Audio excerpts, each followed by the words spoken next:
think we can start. Yeah, I think we'll get started. Good morning and welcome to all of you to this second workshop in the series of 5G security. And today's session is going to be on 5G security in the post-quantum era. Uh, Today there is a line of speakers, very interesting and deep speakers who are going to take you through the sessions. And just to update you that we also are contemplating a third workshop in this series. So the first one that we recorded, some of you have attended. That was on end-to-end 5G security. And the third one we are contemplating on IoT security. That is something that we are in the process of finalizing.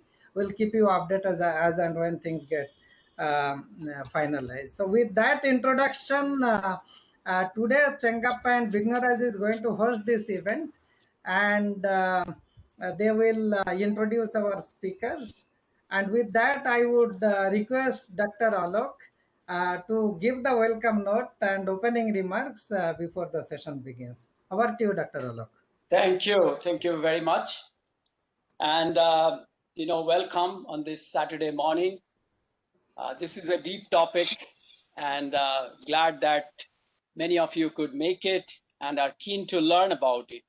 See, as you know, globally, many of you are members, so I don't need to talk about really what IEEE is doing, but truly it's helping students and professionals to create and to share the knowledge base. And, we have a very enthusiastic team who is very keen, not just building solutions, but week after week, we are kind of disseminating and sharing this knowledge. And so on behalf of IEEE Bangalore section, Communication Society Bangalore chapter, as well as Delhi chapter, this is a joint workshop. So second in security topic, as Mr. Subhash mentioned. So again, very warm welcome. I was just thinking, we are putting so much effort and we are having this communication engineers and practitioners. And what we do at the end of it, I was just, other day somebody asked me, what do you do? And I say, as communication engineer, I transport a bit from point A to point B, right? And maybe make sense of it through audio, video, multimedia processing. So in this vastness of universe, we are kind of scratching this surface, right? And even after all these BTech, MTech, PhD studies, close to 30 years experience, but still we are scratching surface. It is so much evolving, so fast, that we need a community to support, to share, to build together. And I'm very privileged and we are very happy to have this IEEE forum through which we are continually developing on this. So today's topic, as Subhash has mentioned, is 5G security in post-quantum era. So three things: 5G, security, and post-quantum era. So we have had many workshops, and you can listen to those videos whereby device and network and system architecture. Last week we talked about data platform. We are covering from various dimensions, and not just IEEE forum, but even FICI and CII and COAI and TSDSI. They all are doing, as India is preparing towards 5G deployment. Today in IISc, there is a 5G testbed symposium. So this is a hot topic from theory, practice to learn, but also how do you take it into the field? And we decided to do a lot of deployment challenges related also workshops. Now then comes the security. And as we discussed in a month back, roughly 3 to 4 weeks back, on the security dimensions, end-to-end security, we try to decipher what it means. And it's also very interesting, there was this substitution cipher, replace A by Z and B by Y. From there to symmetric key to PKI-based trust model to public key crypto systems, it has evolved significantly. And in our workshop, we talked about threat surfaces from serverless perspective. If you have zero trust, how will you build? If you have multi-cloud environment, what do you do? These were some of the things that we have talked in our previous workshops. So as things are progressing, we understand the traditional ciphers like RSA and ECC, their securities, if you bring a quantum computing, it can threaten to unravel. As such, when you have the Moore's law, you increase the computing power and you can break. And we had changed the number of bit keys, the number of bits in a key that we have grown from 64 to 128 and 256 because nobody should be able to break it, right? So from that world now, as we get quantum computing, superpositions and entanglement, that's the foundations. And it becomes very, very interesting. And today's seminar is all about that when that happens, how do you take care of security? Some things will be broken. And interestingly, maybe public key crypto system was so powerful, but that may be challenged more. And you may bring back the symmetric key again in a big way. It is there, but it may get a new meaning in this whole new world. So yes, so I think those are some of the things that we will be talking. Interestingly, I saw in Times of India this morning, they're talking this quantum key distributions, and half a page is there on the importance of this. Exactly same topic. In fact, I just kept the cutting here. I don't know if you can see it, but quantum leaf, this tick will boost the communication security. So it is all about quantum physics to secure distribution of symmetric encryption keys. And today we have Mr. Prashant Chugh. He is going to be introducing the topic. Atul from CDOT, he's talking about quantum key distribution. And Dr. Dilip, who has been chair of IEEE Bangalore's section COMSOC, before he's talking about automated quantum safe consensus. So fundamentally, what we are looking at, how will you distribute key? For example, between RAN and core, what do you do? There is 3GPP 5G standard, and NIST is taking care of some of these crypto. So can there be standard bodies evolving this together for the post-quantum crypto in tandem? At the end of it, can we have a quantum-ready 5G core network? These are some of the questions that will come in mind, and I'm sure we will not get all of the answers, but today is kind of foundation.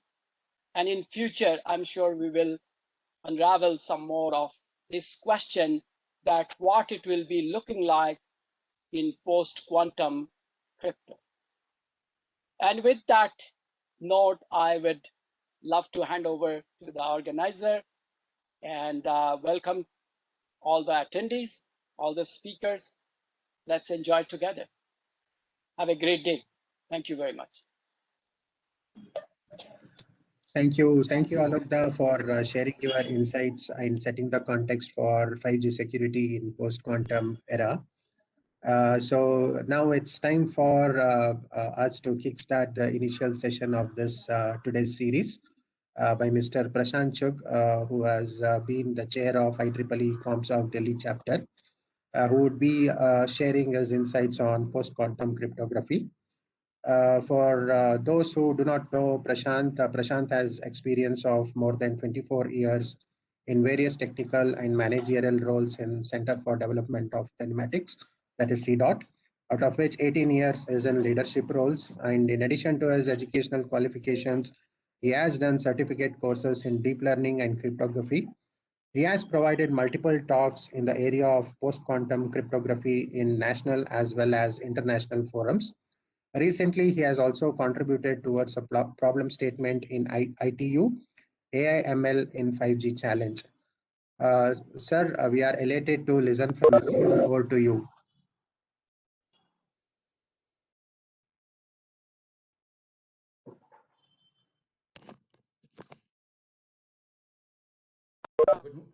Good morning, everybody. On behalf of Communication Society Delhi chapter, who is the joint organizer for this event. I welcome all the participants, and thanks for the Bangalore chapter for arranging this event. And I must appreciate Bangalore chapter is very active in so many talks they are organizing for the benefit of all. So let me just start my presentation. I will just share my screen.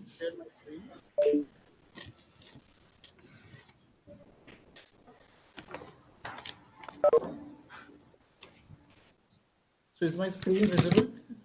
Yes, sir. So you can also go to slideshow mode. Yeah.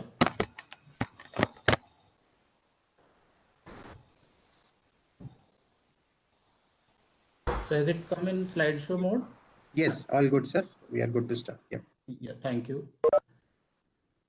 So today's topic is overall the seminar topic is quantum security in 5G. So my talk is on post-quantum cryptography, and this is an introductory presentation to beginners for what is post-quantum cryptography. And you can consider this as a warm-up session for the two talks which will be followed by these. So other talks will be much more rigorous, I suppose.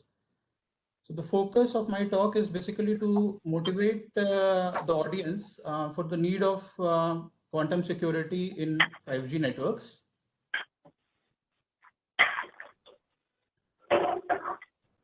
So my agenda is I will just have a quick revision of some cryptography fundamentals which are required to understand the post-quantum cryptography.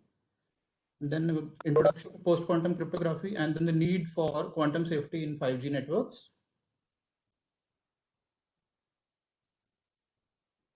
So starting with the cryptography fundamentals, though most of you would be aware, but it is good to revise this before discussing post-quantum cryptography. So as all of you know, cryptography is a tool which is used to protect anything that relies on electronic communication and data storage.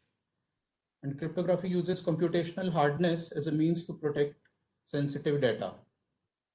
So when there's a plain text, then some algorithm plus key is applied upon that to get ciphertext.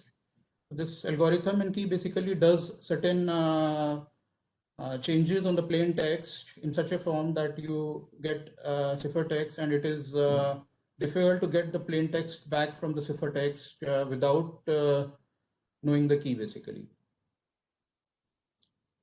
Cryptography services are basically a confidentiality service where the sender and the intended receiver only should be able to understand the contents of the transmitted message. Then authentication, where both the sender and the receiver need to confirm the identity of the other party involved in the communication. Then integrity tells us that the data has not been altered, and the content of the communication is not altered either maliciously or by accident in transmission. And non-repudiation, that is a party cannot later deny its previous commitment of having sent something. Then there are basically following functions in the cryptography. One is symmetric cryptography. There is a public key cryptography. Then you have hash functions, and then you have digital signatures or certificates. So they are respectively used for various services, which I mentioned in the previous slide. So coming to symmetric key cryptography, so the whole idea is that the same key is used for both encryption as well as decryption. And if we compare to asymmetric key cryptography, which I am coming in the next slide, so symmetric cryptography is much faster. And the examples you know are AES and triple DS. So the problem with the symmetric key cryptography is the distribution of keys. When you have multiple parties and each pair of parties needs a set of keys, so how to beforehand send those keys to all the parties, and just imagine when the number of parties increase, the keys required, they increase exponentially. So how to distribute those keys? So that is the problem with symmetric key cryptography. Then asymmetric or public key cryptography is basically a concept where two keys are used, one public and other private. And private key only needs to be kept secret. The public key can be sent over the internet. So if you compare to the symmetric key encryption, then asymmetric key encryption is much slower. And the examples of asymmetric key cryptography are RSA and then Diffie-Hellman and elliptic curve Diffie-Hellman. So the main advantage of asymmetric or public key cryptography is that your distribution of keys over the internet becomes much easier. And so the problem of key scaling, which was there, if you use only symmetric key cryptography, is not there. So you can use asymmetric cryptography to distribute the public keys. So in practically in all the systems over the internet where we are using solutions for maybe e-commerce or secure communication, we are using a combination of symmetric and asymmetric cryptography, where asymmetric cryptography is used to set up those shared keys, and then actual data is encrypted using the symmetric key cryptography. So we get the advantage of the distribution of keys as well as the fast encryption through symmetric encryption. Hash function is another primitive which is used in cryptography. So it's a mathematical transformation that takes a message of arbitrary length and computes a fixed length or a short number called hash. So as most of you would have heard, it is used in like password storage and verification. You store the hash of the password internally, and when you later enter the password, then again its hash is computed and matched with the internally hash stored. Hash is also used for verifying integrity of a downloaded software or a file from internet. And the example hash functions are SHA-2 and SHA-3. Digital signature is another construct in cryptography where it is used to verify the authenticity of the information's origin. It is also used for non-repudiation. Digital signature uses asymmetric key cryptography as well as hash functions. Simplistic view of digital signing is that a sender creates a hash of the message, encrypts the hash with private key and sends the message and public key to the receiver. Receiver decrypts the encrypted hash with the public key and matches it with the hash computed on the message. So digital signature gives a unique identification to the signing party. So these all constructs have been used in cryptography. And cryptography is used in different layers of networks or telecom networks or computer networks. All are converged anyway these days. So you have at link layer encryption, for example, MACsec, you say. Then network layer encryption is primarily IPsec and VPNs based on IPsec tunneling. Then on transport layer, you have SSL and TLS. And similarly, on application layer, you have various applications that are using cryptography. So that was a brief background of cryptography. So the background I gave. Prashant, yeah. sorry for a quick interrupt. I think your audio is a bit low. A couple of participants are saying they are barely able to hear. So if you can try speaking up a little bit, it would be great. Thank you. I see. Just a second, and let me see if there are some settings issue.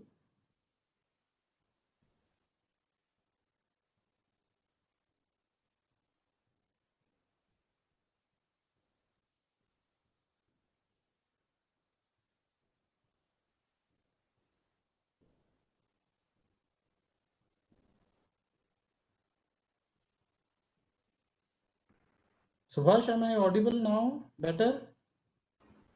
Slightly better, but still it is low, Prashant. I see. Is it better now?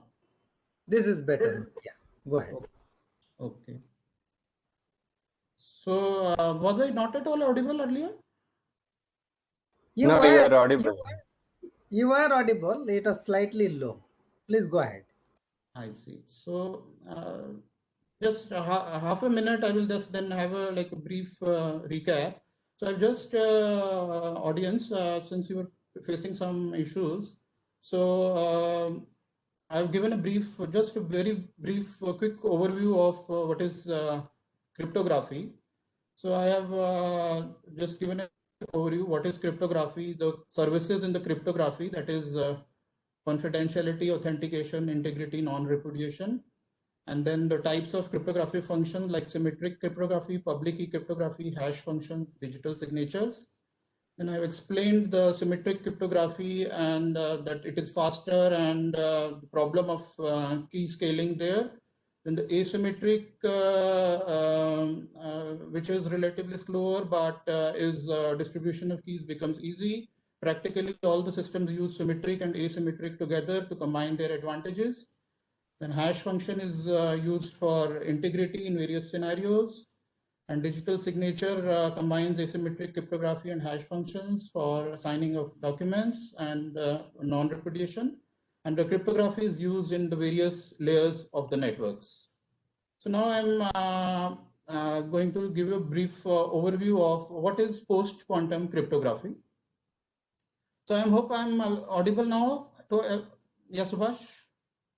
Yes, yes. Please go ahead. Yeah. So for the post-quantum cryptography, we just need a brief background of what is quantum computing. So quantum computing is a new branch of computing in which the fundamental unit of storage is qubits rather than the bits in the conventional computer, and the qubit can store both 0 and 1 at the same time through various principles of quantum physics and all. And quantum computers, they can perform very rapid parallel computation as compared to classical computers. And for certain classes of mathematical problems like integer factorization and discrete logarithms, quantum computers are able to perform much better than classical computers. So why we have discussed these problems? Because these problems are the ones which form the base of the current public key cryptography. So integer factorization used in RSA, and the discrete logarithms also similarly used in Diffie-Hellman. So this mathematical problems, if they can be solved easily, then it becomes a challenge for the current cryptographic systems. The algorithms that run on quantum computers are called quantum algorithms, and as I mentioned that some cryptographically hard problems, which were considered cryptographically hard in terms of classical cryptography and conventional with conventional computing, they become very easy to solve using quantum algorithms. And two quantum algorithms, namely the Shor's and the Grover's, may be a potential threat to many currently widely used crypto systems. So some small scale experiments and the results of the Shor's and the Grover's algorithm show that they can impact the current asymmetric and the symmetric cryptography once the quantum computers, they mature to some more levels and have more qubits basically. And cryptography is a fundamental to any country. It's an area of national importance, and you can have catastrophic repercussions if you know that your algorithm has been broken. And if you don't know your algorithm is broken, that is even more catastrophic, because the other party has broken it and you don't know, that is even greater. So cryptography is very important, and the cryptographic systems are becoming increasingly vulnerable to quantum attacks as the quantum computing and the quantum algorithms are maturing. All the security practitioners are giving early warning. In fact, they have been giving early warning for almost last 5 years, I know, that there can be a wide-scale security collapse of communication infrastructure due to heavy reliance on the constructs which are used in public key cryptography, namely the Diffie-Hellman, the RSA, and ECC. Almost all the public key cryptography products being used today actually are relying on one or more of RSA, DSA, Diffie-Hellman, elliptic curve Diffie-Hellman, or elliptic curve digital signing algorithm and its variants. So it means that whole fundamentals of cryptography is under threat.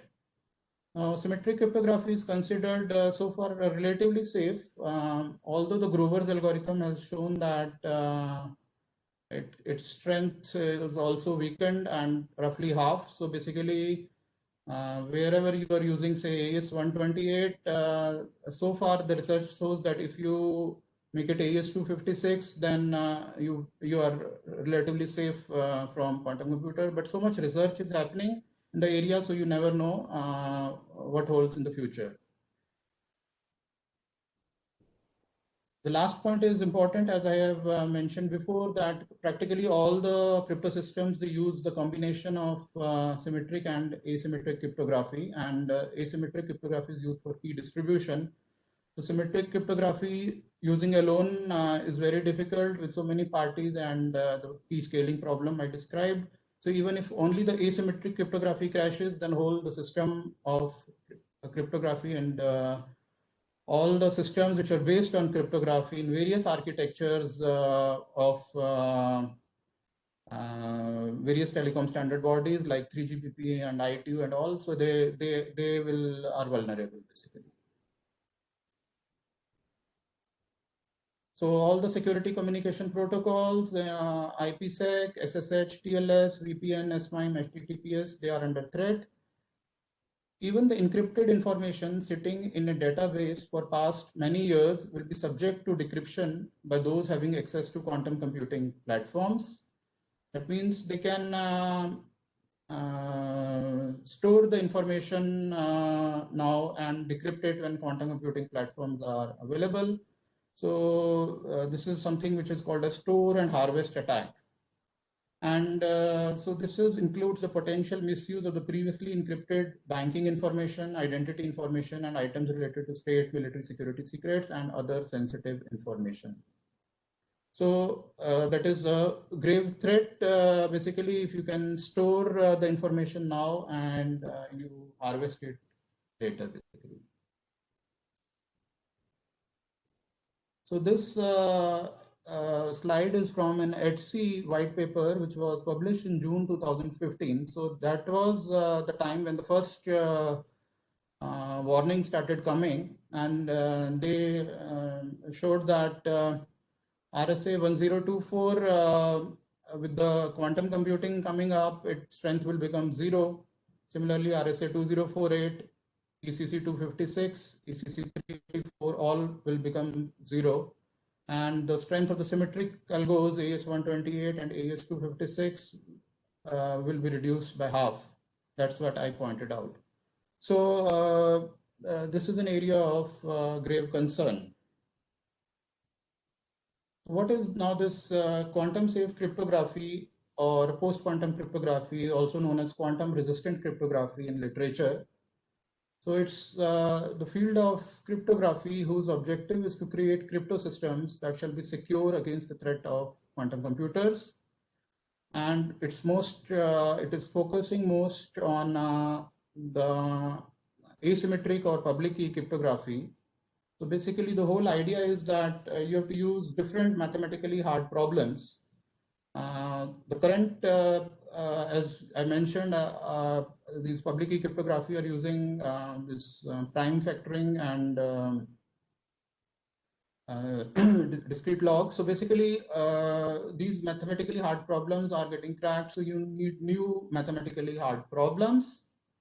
And basically, all these PQC crypto systems are classified into various categories like lattice-based cryptography, then code-based cryptography, then also multivariates and isogenies and so on. So based on different mathematics which is used for the computational complexity to derive the public key cryptography systems. So out of these, this lattice-based and code-based are getting more popular. And amongst them also the lattice-based is getting more popular, and basically because not many security proofs they exist for this lattice-based cryptography systems.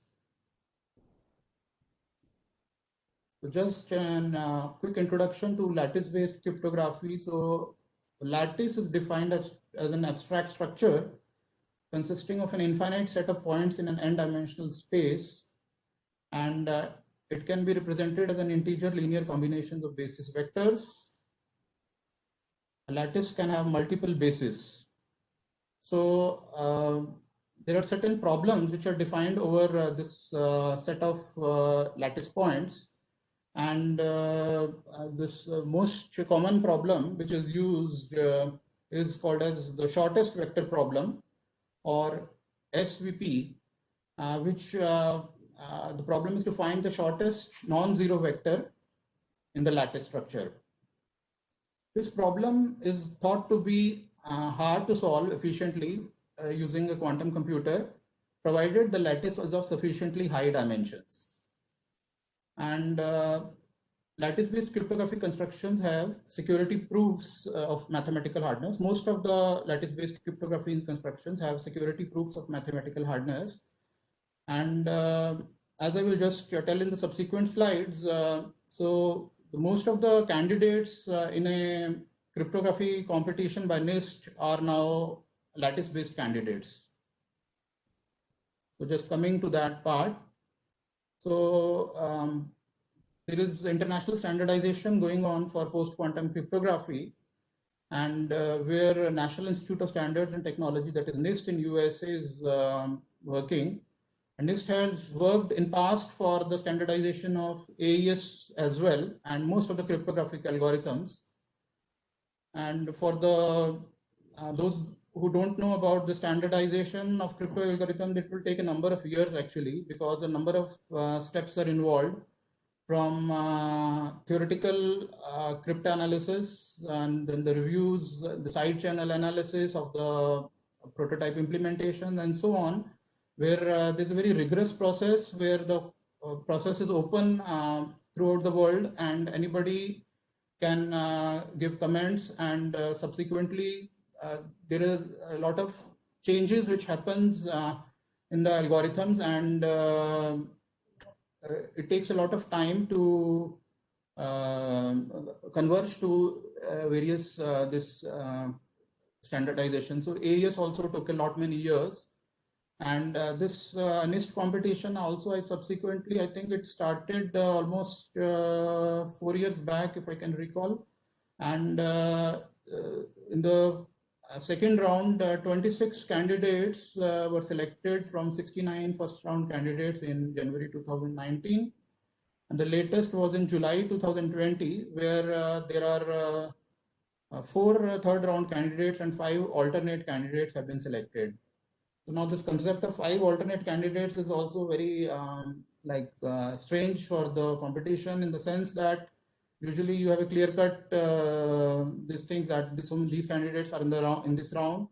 But even I think NIST was NIST with so many mathematicians, thousands of mathematicians working for them, it was not able to find out clear-cut that these are the third round candidates.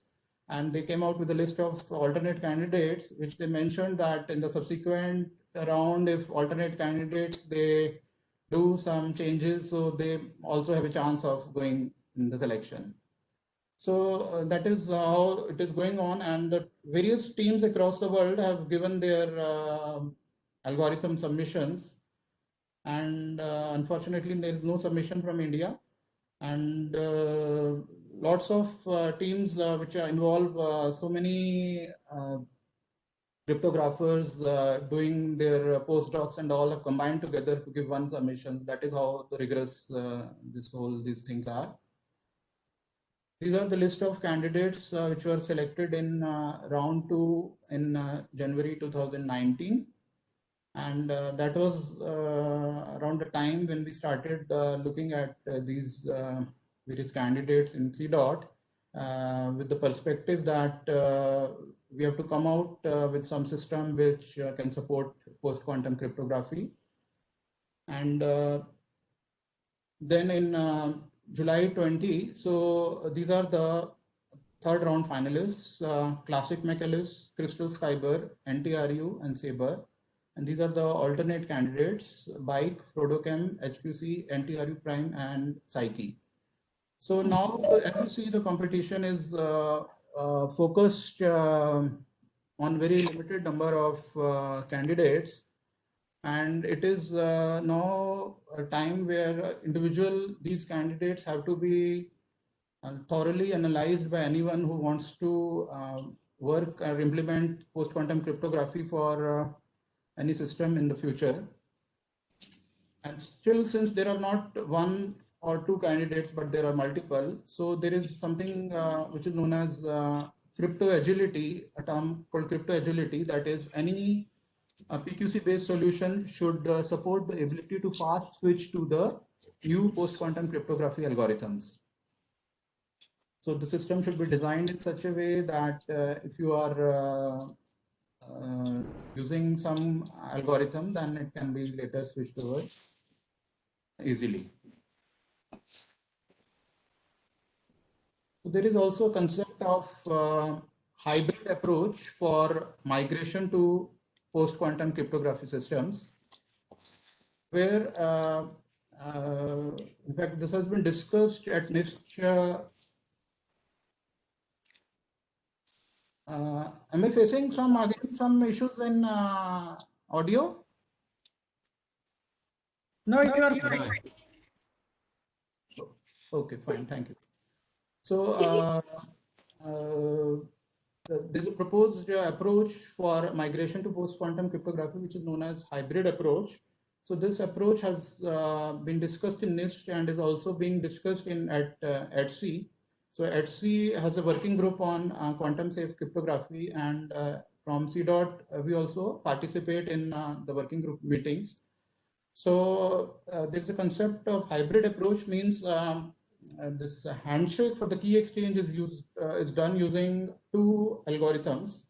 So one is the post-quantum algorithm, which is one of the under standardization candidates. And also you use handshake using a traditional key exchange algorithm. And then you combine the keys generated by the two handshakes and use the combined key in a symmetric encryption algorithm for encrypting the data. So the advantage is that it is helps the early adopters. The point is that still the candidates are open, and we do not know which algorithm is going to be finally selected, and there may be multiple also, as NIST has mentioned that it can be more than one. So how to basically do certain performance checks of your system, and so basically you combine these two handshakes and use it in your system so that you have the strength of your current classical cryptography algorithms, and also you have the strength of the under standardization algorithms, which are likely to be quantum secure, basically. So you combine them. So this is called as hybrid approach. So there are techniques for combination of these keys. So this is all being discussed at ETSI and NIST.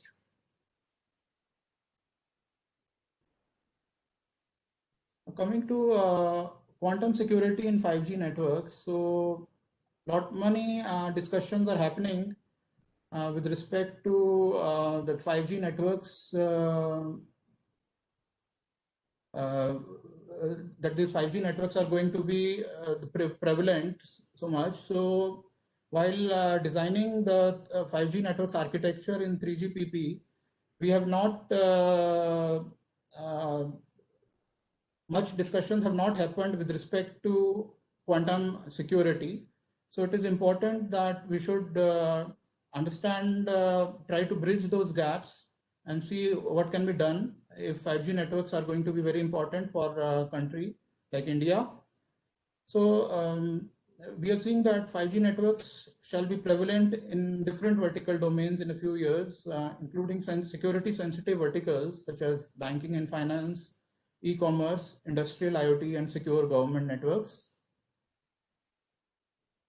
So these current network functions in the 5G architecture have various IPsec and TLS-based security tunnels, which use classical public key cryptography that is vulnerable to quantum threats. So the TLS ciphers which are used there, they have ECDH or DH for key agreement, and RSA is also suggested. So what that means is that an attacker with access to the network interface where these TLS cipher suits are used may be able to collect these communications and decrypt them later. So when the quantum computers are available, you can decrypt them, right? And the quantum computers with sufficient qubits which can break this cryptographies are not very far off actually.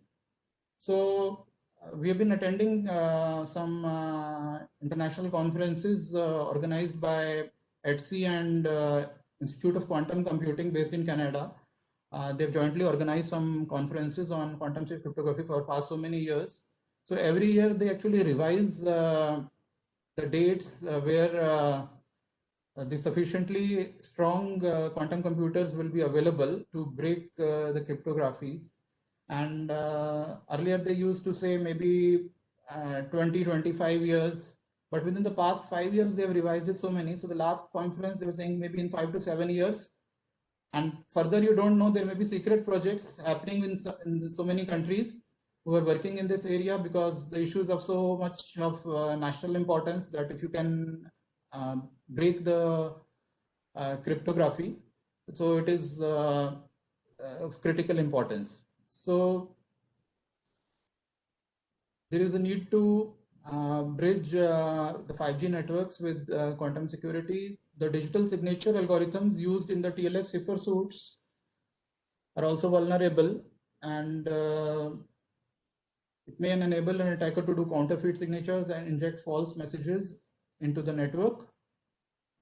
So these are some examples which you just go through 3GPP architecture, you realize. So there is a need for detailed study, which is, we have to do it actually.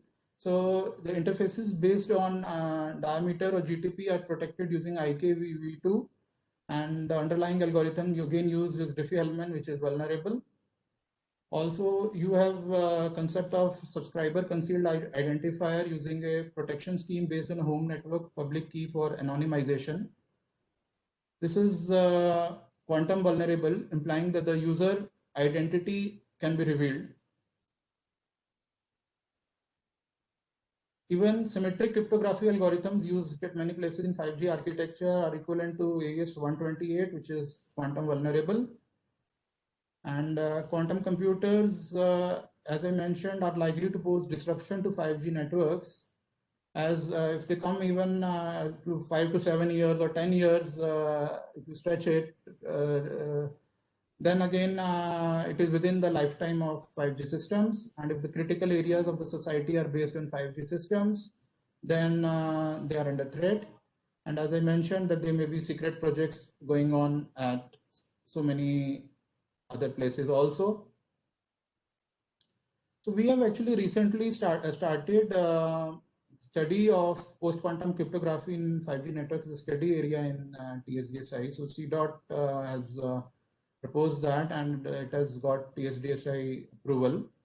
So this study shall predominantly involve study of security algorithms used in the current 5G networks, and quantum threats to the 5G networks in different verticals.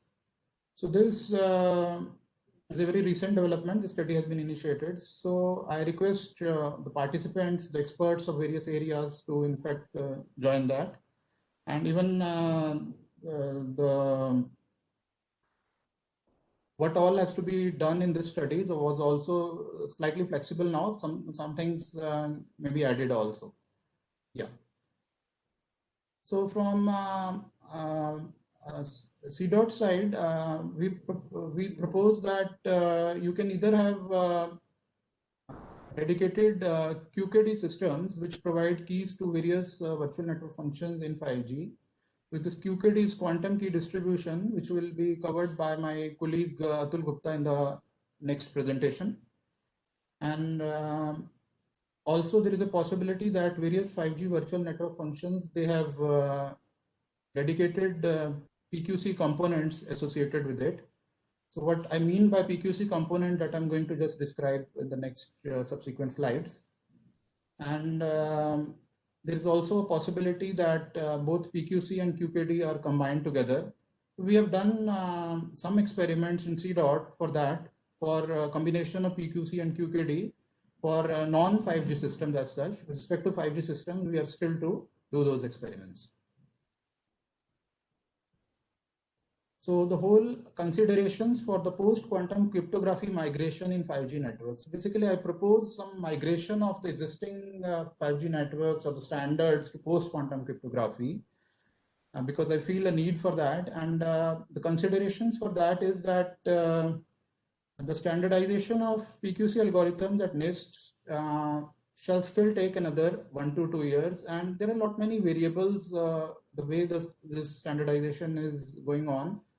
So even when the round 3 candidates have been released in July of last year, after that some vulnerabilities have been found in some candidates, and also this may go some changes and all. So as I told, cryptography standards take a lot, so it may take another 1 to 2 years. The primary criteria for NIST selection is security. So there is a need to study the functionality and performance of 5G systems with respect to the new candidate PQC algorithm. I mean that one approach could have been that just wait for what NIST finally gives you and then start using that. Other is that now we have a very handful number of candidates which are available. So we can use you can start using them and see how the functionality and performance of the 5G systems is getting affected because of that. Also, when these algorithms are given by NIST, then their implementations, they have to be tested against side channel analysis threats. They have to be made more robust and all. With implementations can be prone to side channel analysis, although the algorithms are not. And since this hybrid approach is being proposed by HC and NIST for other systems, so with respect to 5G system, we can start using this hybrid approach. That is my suggestion, to use this PQC key exchange algorithms and start using. But how to use it? That is the question. So one approach could have been that you modify the existing virtual network functions to introduce post-quantum cryptography algorithms in all those functions.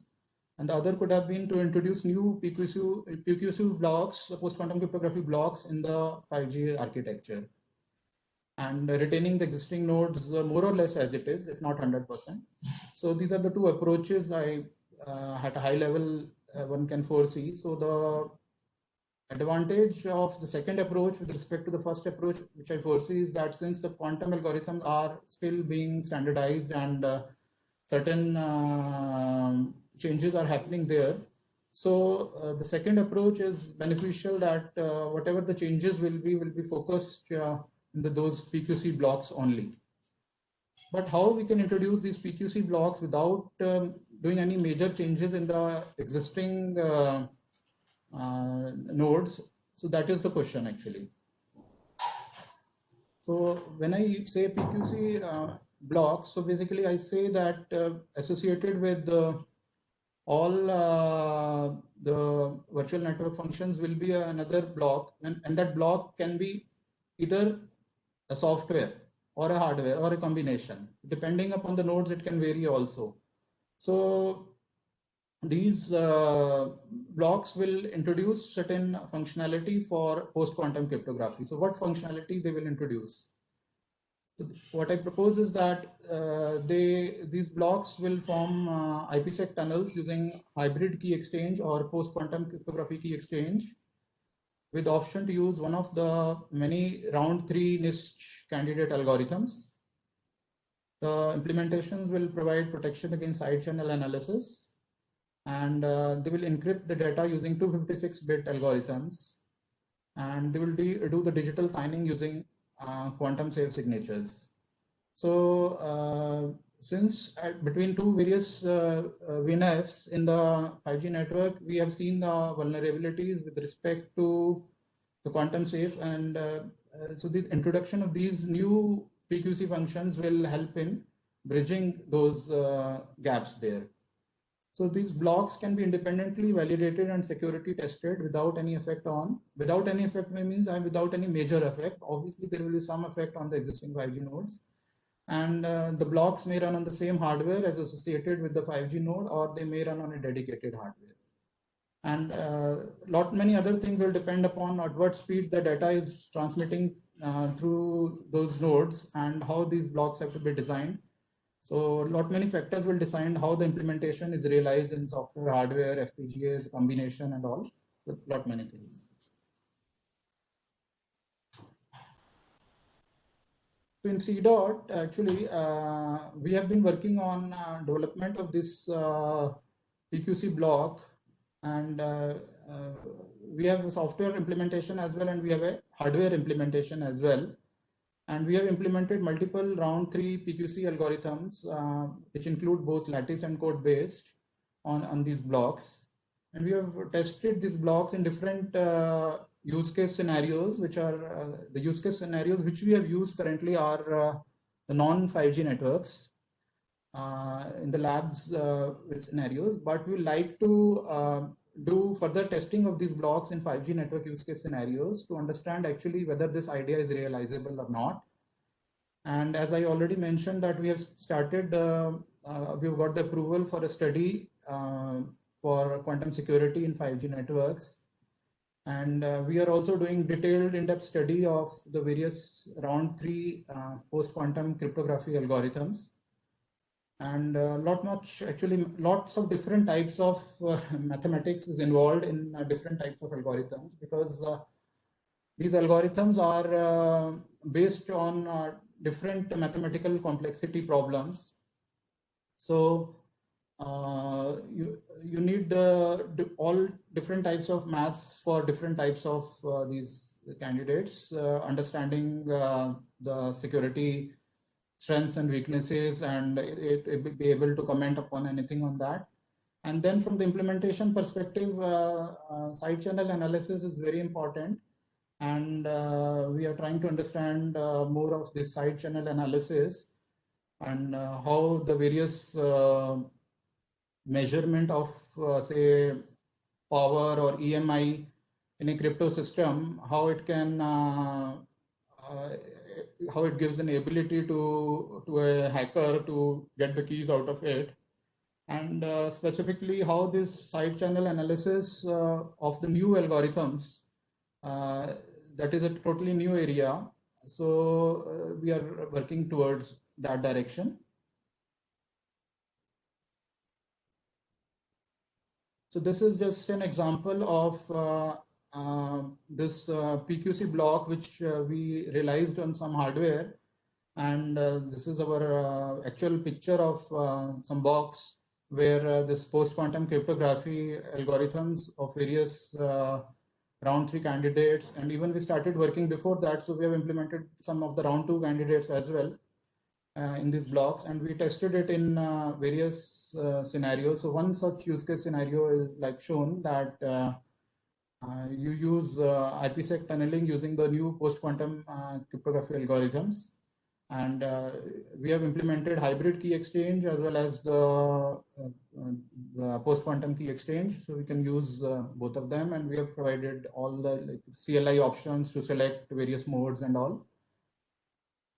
This is another thing where we have combined with our Qkd system also. So in CDOT, our another group under Mr. Atul Gupta is going to give a presentation on Qkd next.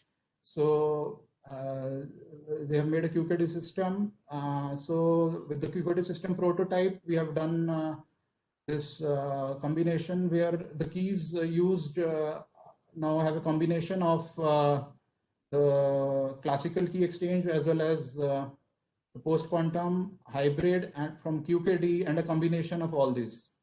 So since many things are fluid in the sense that you don't know which post-quantum key exchange algorithm is going to be finally selected. And you also don't know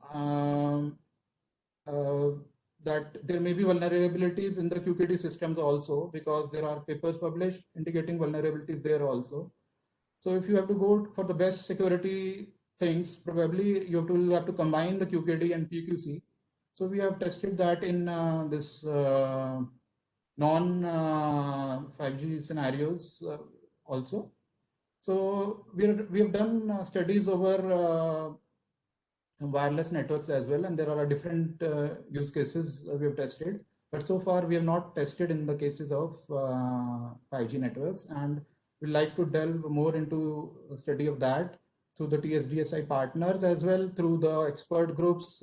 Some of you might be like interested, can contact us, and we'd like to have this our equipment in some 5G test beds also for getting real performance measurements there also. So that is how I have briefed, and so this was the summary of my presentation. So I started with the classical cryptography, some background, and mentioned that it is under potential threat from quantum computing and quantum algorithms. And quantum computers are likely to become very powerful in the coming few years, and that is going to happen within the lifetime of 5G systems. PQC introduces a new cryptography algorithm candidates that are based on different nature of hard mathematical problems than the ones used in conventional cryptography. And there is a need to patch. The patch is a word which I've used, but I don't know whether it's the correct word here. But there's a need to update the 5G architecture if we consider that quantum threat is really important.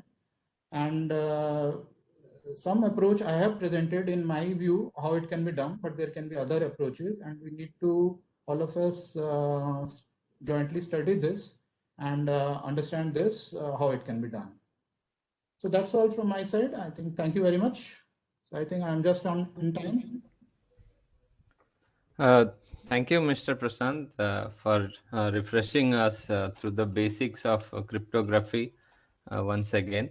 And you also took us through different current threats on cryptographic systems and why we go for a post-quantum cryptography and what are different standardization activities that are happening in that area. So I once again would like to thank you for giving us your time and explaining all these beautiful topics. I would like to request all the attendees or participants to put your questions in the chat box. Just to continue with the flow, we'd like to go to the next session, and you can keep on posting your questions to the respective speakers, and they will answer either through chat box, or in the last section we'll have a face-to-face Q&A session. Thank you. So going for the next session, so Mr. Atul Kumar Gupta from C. So he'll be, due to some emergency, he cannot present it through online. So we have a recorded session from Mr. Atul. So speaking about Mr. Atul, he is a more than 28 years of experience in the design and development of optical communication based products. He's been part of C. He has worked on design of synchronous digital hierarchy based systems, fiber access systems, optical amplifiers, gigabit capable passive optical network, dense wavelength division multiplication.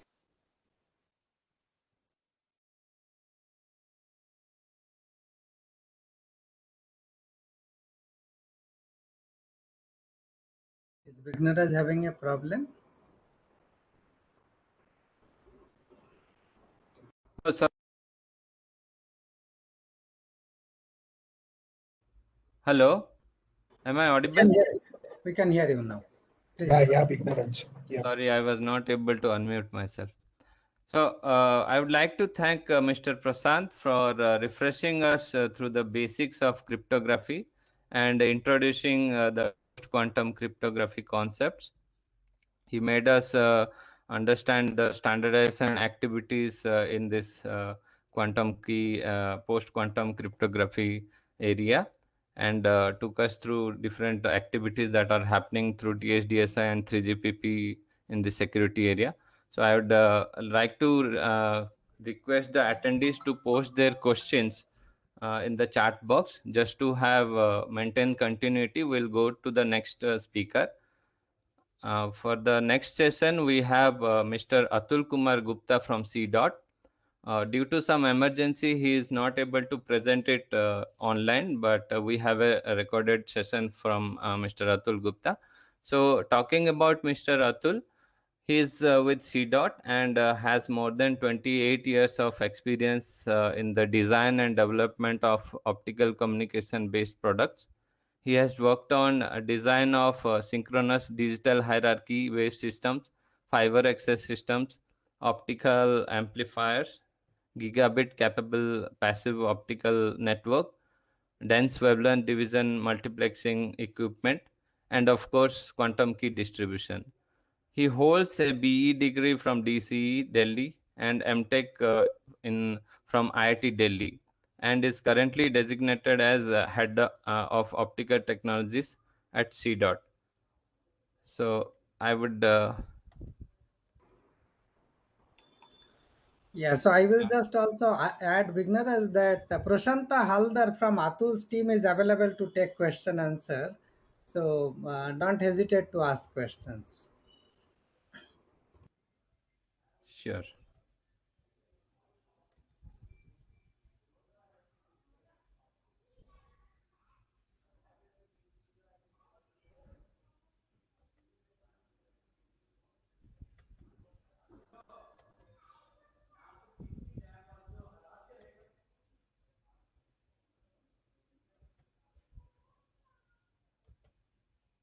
Good morning, friends. I am Atul Kumar Gupta from CDOT, and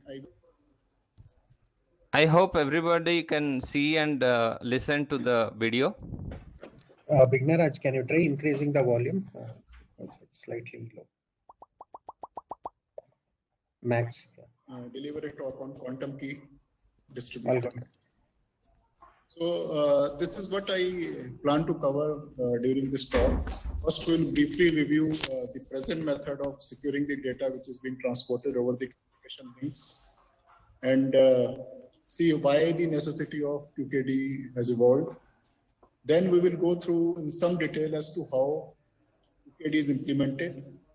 We'll also see how Qkd can be integrated with the telecom network, particularly because telecom network can support multiple topologies and Qkd too need to support them.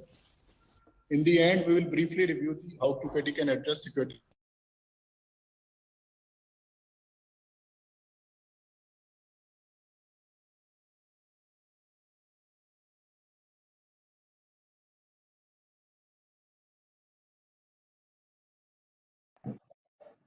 Bigneraj, seems like we lost the audio.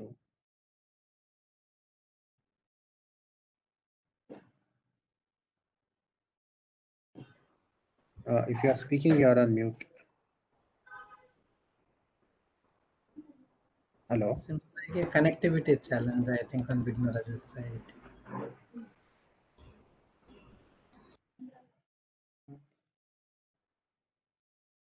Bigneraj, could you unmute?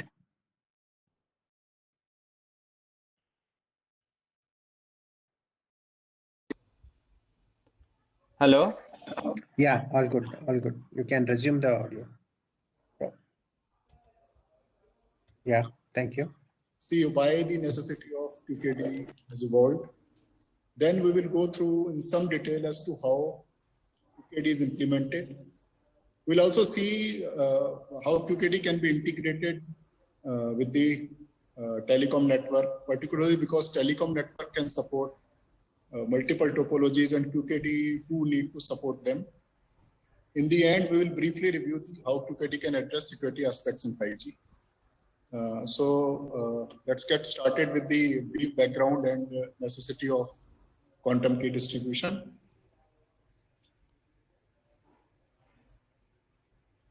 So as you can see, and we are all aware of the message that we wish to transfer over the communication network, which we usually refer to as the plain text, needs to be modified in some form so that nobody else except the intended recipient of the message can get access to the message. So this process of modification is usually termed as encryption, and the reverse process that takes place to get the message back from the encrypted message is the decryption. And we call the modified text as the modified message as the cipher, and this is the original message that we intend to transfer. So the process of encryption actually involves some sort of an algorithm and a key, and along with the plain text. So what algorithm and the key actually act on the plain text and convert it into a ciphertext. So since we are here talking about symmetric key cryptography, and therefore the process of decryption will also require the same key, and at the receiver end to convert the ciphertext back into the plain text so that it is the original message which was sent by the transmitter. Now, it will be interesting to note that the algorithms used during the encryption and decryption process are known in public domain. So they are known to everybody. So there is nothing secret in the algorithm as such. And the security of the data during its transport in the communication network is essentially dependent upon keeping the key secret. So the key is something that has to be kept secret, and the algorithms are known in the public domain. Moreover, we also require to change the key periodically to ensure that security of the message is not compromised. So we cannot keep on using the same key for a very long interval. Otherwise, there are ways to actually break, and somebody who is eavesdropping can actually listen to the message. Since identical keys are required at two distant locations, and those keys need to be changed, so distributing the keys while keeping them secret becomes a problem. So in some places, we're seeing that manual key distribution is done under strict security to ensure that nobody else has access to the key. So this is certainly not a scalable solution, but it is practiced. Now, current telecom networks usually accomplish this key distribution automatically, that is without any manual intervention, by using certain mathematical tricks, such as finding prime factors of a very large integer. It is believed that key distribution using such mechanism is secure. As present days, most advanced computers are not able to solve such mathematical problems. However, if somebody is able to solve these, then he or she can easily decipher the key, and once the key is known, then the security of the data which is being transported gets compromised. So it is very important that the key should not get into the hands of any adversary or any unintended recipient. Now, let's now see how quantum mechanics is actually disturbing the data security that we discussed in the previous slide. Many of you may be aware that a lot of progress has been made in recent years in the area of quantum computing, quantum communications, etc. And they are not simple, regular advancement in technology, but they have the potential to actually create some sort of a disruption that can have far-reaching implications. So one of these implications is that it may be possible to easily break the current method of key generation and distribution, which we discussed in the previous slide. This is essentially due to advancement in quantum computing and quantum algorithms which can run on these.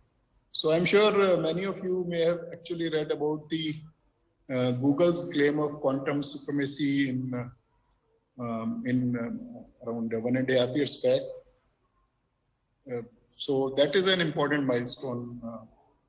Now, so basically we are staring at a problem which has the potential to break the current method of securing networks, and there is a need to somehow protect the keys so that foolproof security of data in transit can be ensured. Because if the keys get compromised, then the data can be actually assessed by the unintended user. So this is what is also known as information theoretic security and can be provided by quantum key distribution. That's the topic of the talk today. So the keys which are generated and distributed using quantum key distribution can be mathematically proved to be secure, and that security is not based on any assumption or belief regarding the computing power which is possessed by the eavesdropper.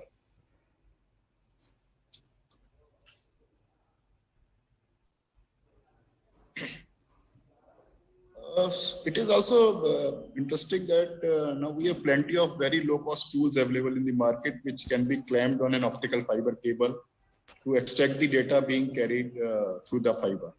And without, they don't leave any trace as such without, so nobody who is the actual intended recipient of the message will be able to know that somebody has actually put such a clamp on the fiber. So once somebody gets the raw data which is going through the fiber and it is able to break the key by using quantum computer or any other algorithm which can run on a classical computer, then the secrecy of the data is completely lost. So that's the problem that needs to be addressed. Now there is a thought that quantum computers are still a long way away from being realized in a form that they can actually be taken seriously, or there is no real threat as of now. There is no sure way of assessing the real progress in these areas, as you know, a lot of work happens in government and defense labs around the world, and that hardly appears in the public domain. It is also interesting to note that there exists an equation which is known as Moscow's inequality. The equation is very simple, and what it says is that what it tells us actually when should we start worrying about the threat from quantum computers. So as per this inequality, d plus t greater than or equal to qc, if the sum of the time for which we need to keep our data secure and the time it will take our systems to transition from classical to post-quantum is more than the time it will take quantum computers to reach a scale where they can break the existing encryption protocols, then there is a cause of worry and immediate action is warranted. So it may be noted that the value of D will be different for different types of data. So D is not same for every type of data. I mean, some data we wish to keep secret for a much longer duration than some other data. And that depends on the type of data which is being carried. So D will vary. However, in general, the experts have concluded that this inequality has been already breached in 2017, and thus time to act is basically now as far as the threat to the data is concerned, which is being carried over the communication networks. So let's briefly look at the importance of Qkd. So how Qkd can help us.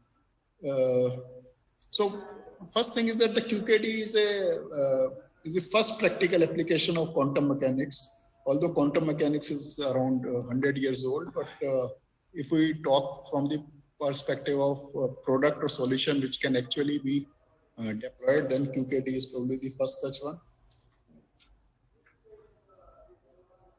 Now, if we talk about quantum technologies, which include quantum communication with Qkd as part of it, as well as quantum computing and quantum sensors, etc., then enormous amount of investments are being made worldwide in this area. There is a rapid advancement taking place. So India has also announced a national mission on quantum technologies and applications in the previous year's union budget, and with an outlay of around $1 billion. Now, as far as Qkd is concerned, then ITU has also recently started a standardization of Qkd, which also indicates that we'll get to see good deployment in the coming years. There are reports which indicate that the Qkd market is expected to be around $2 billion by 2027 with a very good annual growth rate. And the potential segments where Qkd will see the deployment are the banking and financial services industry, government defense, IT communications, healthcare, etc. Well, let's see the technical details, how the Qkd is implemented in a at a very top level. So the fundamental property which makes quantum key distribution, the key distributed through quantum key distribution secure is that measurement process in a quantum system actually disturbs the system itself. So thus, if the keys are being distributed using principles of quantum mechanics, then anyone trying to eavesdrop will have to essentially measure some physical property. And in that very process will create a disturbance which can then be detected by legitimate recipients of the information. Thus, a trace will be left if someone is trying to eavesdrop on keys which are getting distributed by Qkd. This is something which makes key distribution through Qkd inherently secure. And one need not bother if eavesdropper has access to quantum computers or some other algorithm which can break the computational difficulty with the classical computers. The security is provided by the security that Qkd provides is basically based on the inviolable laws of physics and not by any belief or assumption that the eavesdropper will not be able to do certain computation or things like that. So this makes Qkd, the key distribution through Qkd, inherently secure. So now let's look at some of the commonly used Qkd protocols. Interestingly, the first Qkd protocol, which is known as BB84, it was presented by its authors, Dr. Bennett and Dr. Broussard, in a conference that took place in Bangalore in 1984. So this is why it is known as BB84. Now, the protocol itself is more than 35 years old, but practical implementations waited for a long time because devices and other equipment and other, whatever is required to realize the systems, they were not in place. So it's not something which is very new. In general, we can break Qkd protocols into two types. The first one being the Qkd protocols, which are based on state preparation and measurement. Here, one party will prepare a quantum state and the other party will measure the same, and then both parties will communicate with each other on a conventional communication channel to distill an identical secret key. That is what the Qkd will ultimately generate. The other type is based on phenomena of quantum entanglement. And so that's a different type. BB84 belongs to the first type, that is the state preparation and measurement protocol.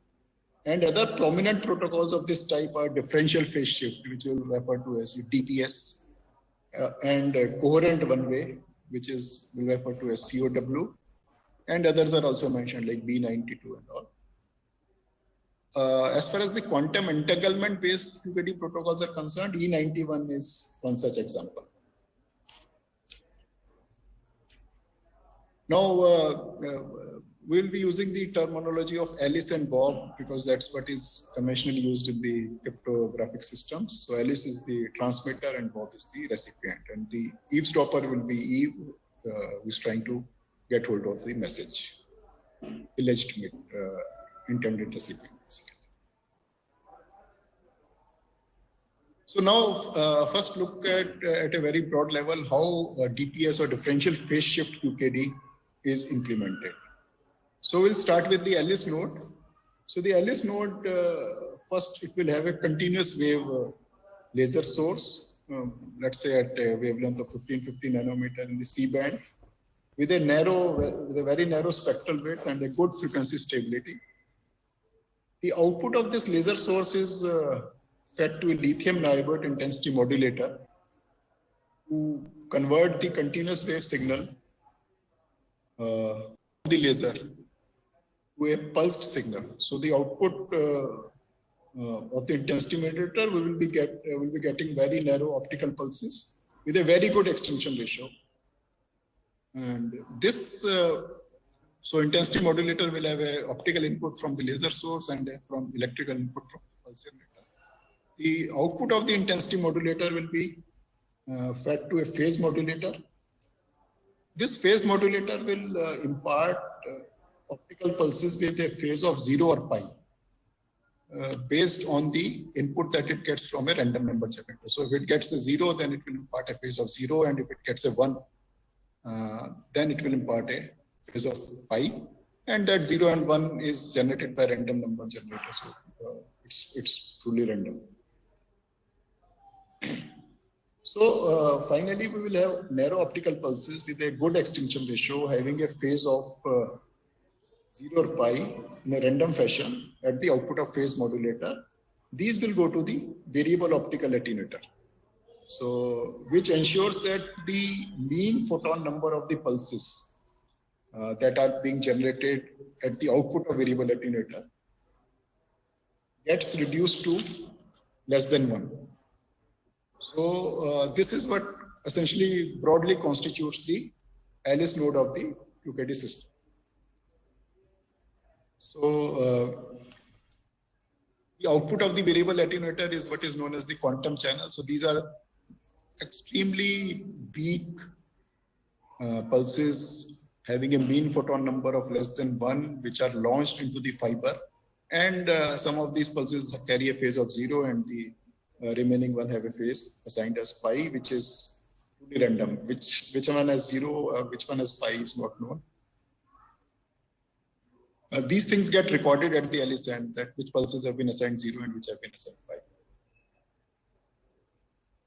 So these basically steps cover the generation of the quantum state. That's why it is known as quantum state, because the mean photon count has been reduced to a level where we can actually consider them from the quantum mechanics perspective, analyze them from the quantum mechanics perspective. And you may note that the key information is actually contained in the phase difference between the successive pulses, which can be 0 or pi. So if the phase difference is 0, we call it, let's say 0. And if the phase difference between two successive pulses is pi, we can call it 1. So the quantum channel is essentially a fiber, optical fiber, which carries this signal to the other side, which is the Bob side. And Bob will now measure the quantum state, which has been sent by the Alice. So it will try to measure the phase difference between any two adjacent pulses, and on that basis, it will decipher whether whether Alice has actually sent 0 or 1. So because Alice has sent a quantum signal with mean photon number less than 1, and the quantum channel also has some loss, only a very, very small fraction of pulses will actually eventually reach Bob. So Bob will first pass the received signal through an optical filter to remove any noise, and then there will be a delay line interferometer. So this delay line interferometer is a device which will actually interfere the adjacent pulses, and the interference will be carried out between adjacent pulses, and based on the phase difference, either of the outputs of the delay line interferometer, either this one or this one, will get some signal. So basically the destruction, depending upon the phase difference, it will be either a constructive interference or a destructive interference, and accordingly either of these two detectors will register a click. So these are basically single photon detectors which are capable of detecting a single photon. So whenever constructive interference takes place, either detector 1 will be registering a click, and in case of destructive interference, detector 2 will register the click. So now Bob node will have some clicks on detector 1 and some clicks on detector 2, and all it has to do is to accurately timestamp. So time instant at which these clicks are registered is noted down at Bob end and conveyed through a classical channel. So these two nodes get connected through a classical channel. So classical channel means a conventional communication channel which is authenticated, and it is allowed that an eavesdropper can listen into it. So there is no problem if the eavesdropper is aware of what is being communicated over the classical channel. Secrecy of the keys does not compromise by that, does not get compromised by that. So now once what happens is that the Bob node has timestamped the clicks when it got at detector 1 or detector 2. So these things, the timestamps at which it has registered a click on detector 1 or detector 2 is actually shared with the Alice through the classical channel. It is conveyed to the Alice through the classical channel. So classical channel, again, once the Alice knows the time instant at which Bob has registered a click, it can check from its own record, because Alice is the one who has sent it originally. It keeps a copy of what it has sent. So it checks from its own record whether it has sent 0 or 1 at that time instant. So you may note that it is very important to have very precise synchronization between Alice and Bob nodes. By using a classical channel, Alice and Bob are able to actually distill once synchronization is perfect and timestamps are shared by Bob with Alice, then using a classical channel, Alice and Bob are able to distill the identical secret key, and the steps will show in subsequent slides after describing the other protocol, which is the coherent one-way or COW Qkd.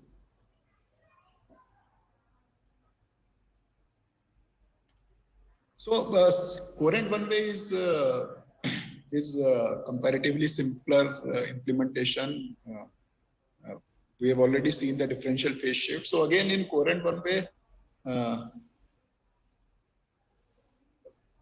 basically in the differential phase shift that we saw in the previous, it is the phase difference between the two adjacent pulses which conveys whether we are sending 0 or 1. In coherent one-way, there is no concept of any phase change of pulses. It is basically the information whether it is 0 or 1 is actually conveyed through the time instant at which pulse is sent during the entire bit period. So for example, if the entire bit period is 1 nanosecond, so if we want to send 0, then that will be sent in, let us say, in the first half of the bit period, in the first 500 picosecond of the bit period. If we send a pulse, it means 0, and if with the second half we send it becomes 1. So there is no concept of any phase variation. It is simply the position of the pulse in the bit period which indicates whether Alice wants to send 0 or 1.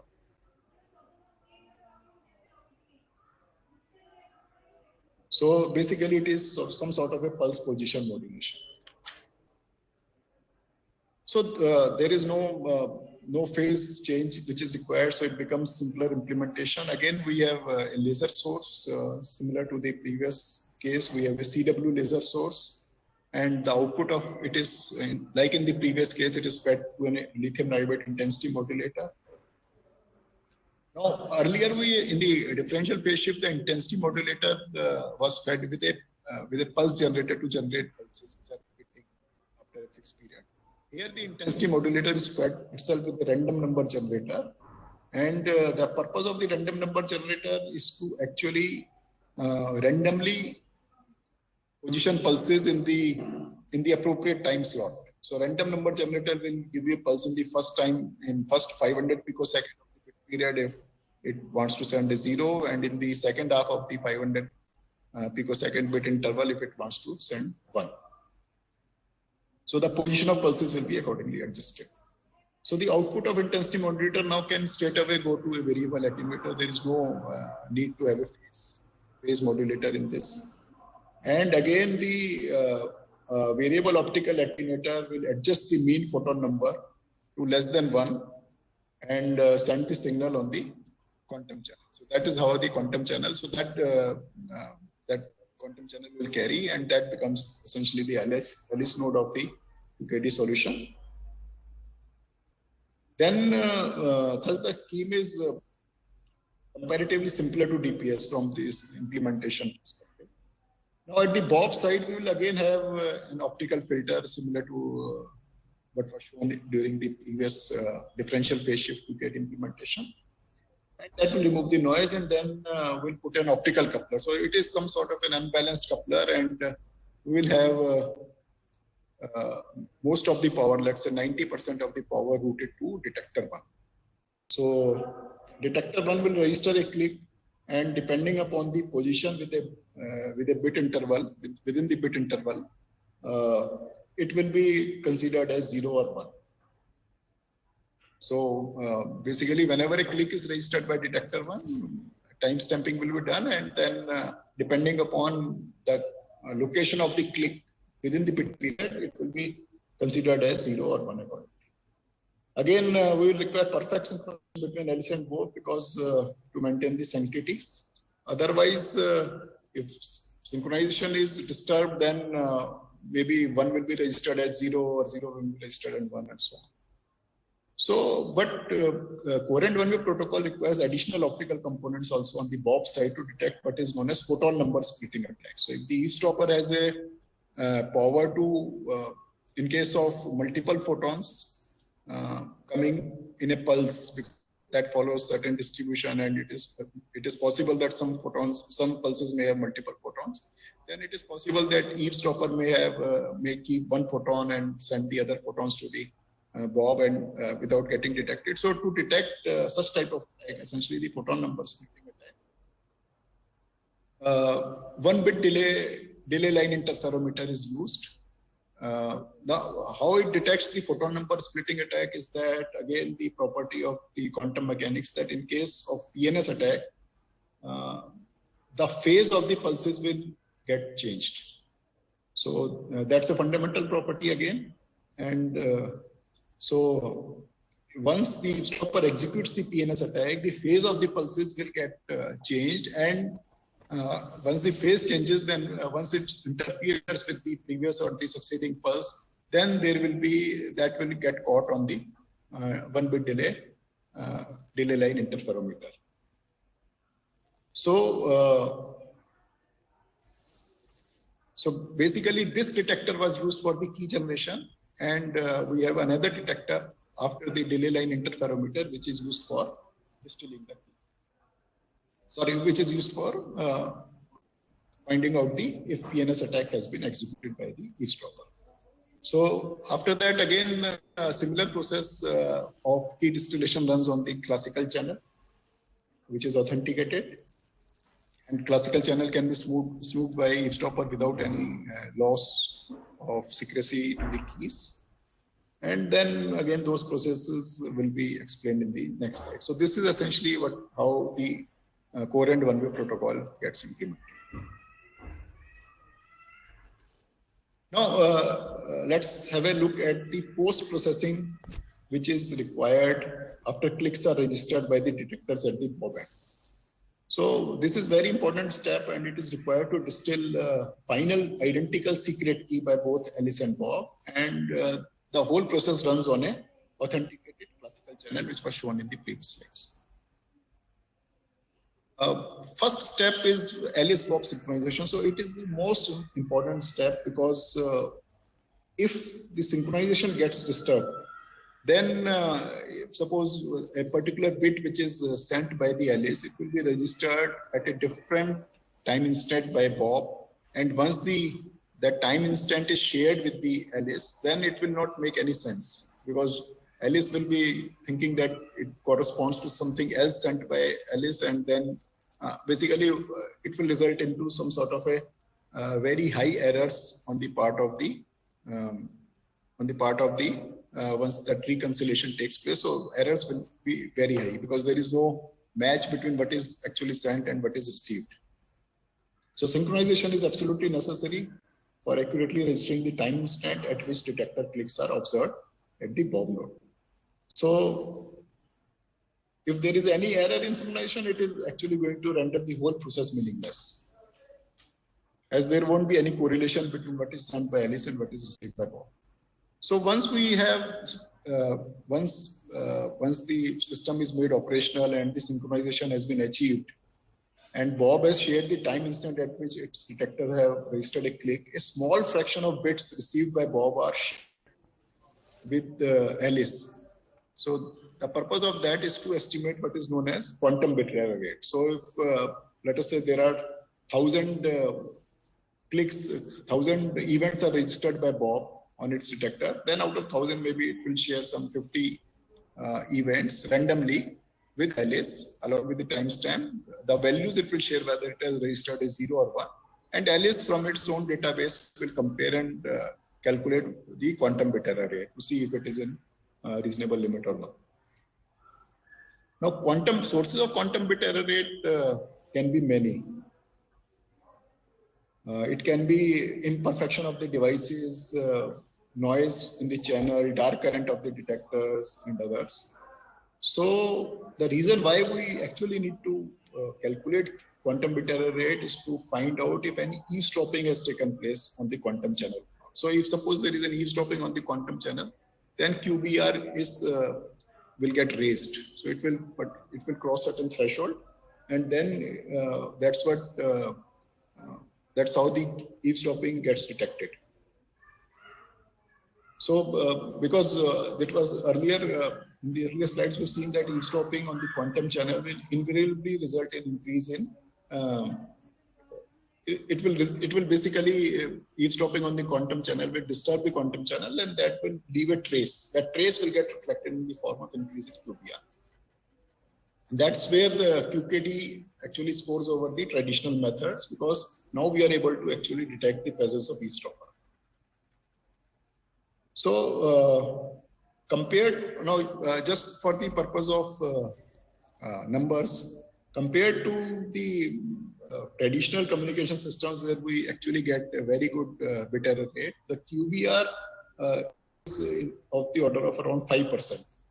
And threshold is, so it's a very, very high error rate, and the sources are, I think it was described earlier. And the threshold, we usually keep a threshold, and if that threshold is breached, if the QBR increases beyond that threshold, then the key distribution is aborted, and because the potential, one of the potential reasons for that can be the presence of eavesdropper on the quantum channel. So once we have an estimate of QBR and it is within the permissible range, then error correction process is carried out to correct the errors. Since error correction requires sharing of some information in classical channel, like parity, etc., which may have been eavesdropped. So classical channel eavesdropping is not detected. Then privacy amplification is the last step which is carried out.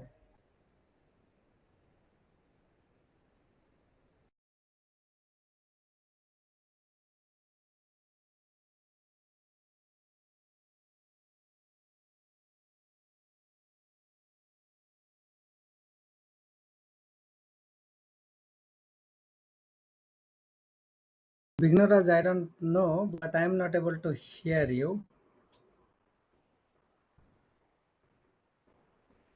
That's right, Subhashta. I think we lost Vignoraj. Vignoraj, are you there?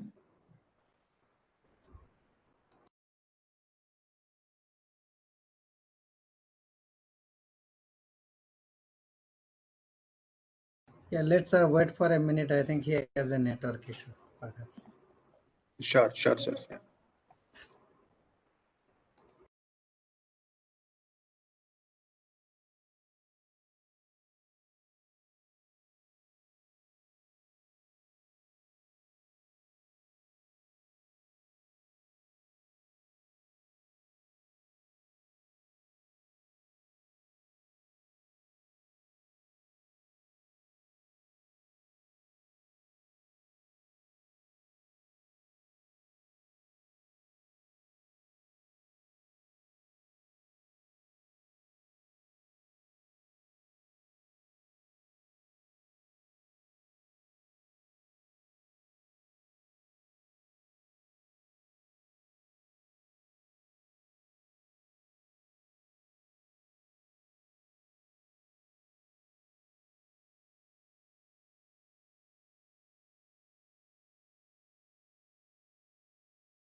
Yeah, sorry about the technical glitch.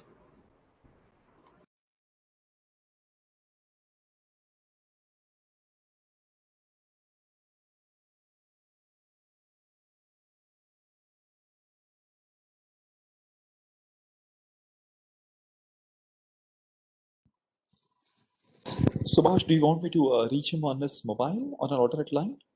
No, he called me. Okay. I think he is having some issue. Meanwhile, Chengappa, maybe if you would like to play. Yeah, think I was just thinking that. Let me bring up the text. Hello, am I Yeah, audible? Yeah, you can Big we are back. now. Yeah.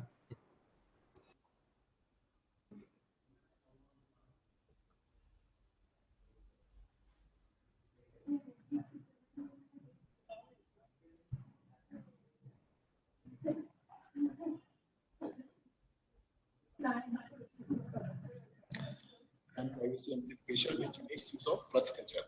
So quantum channel in both TPS and differential phase shift and coherent one-way is.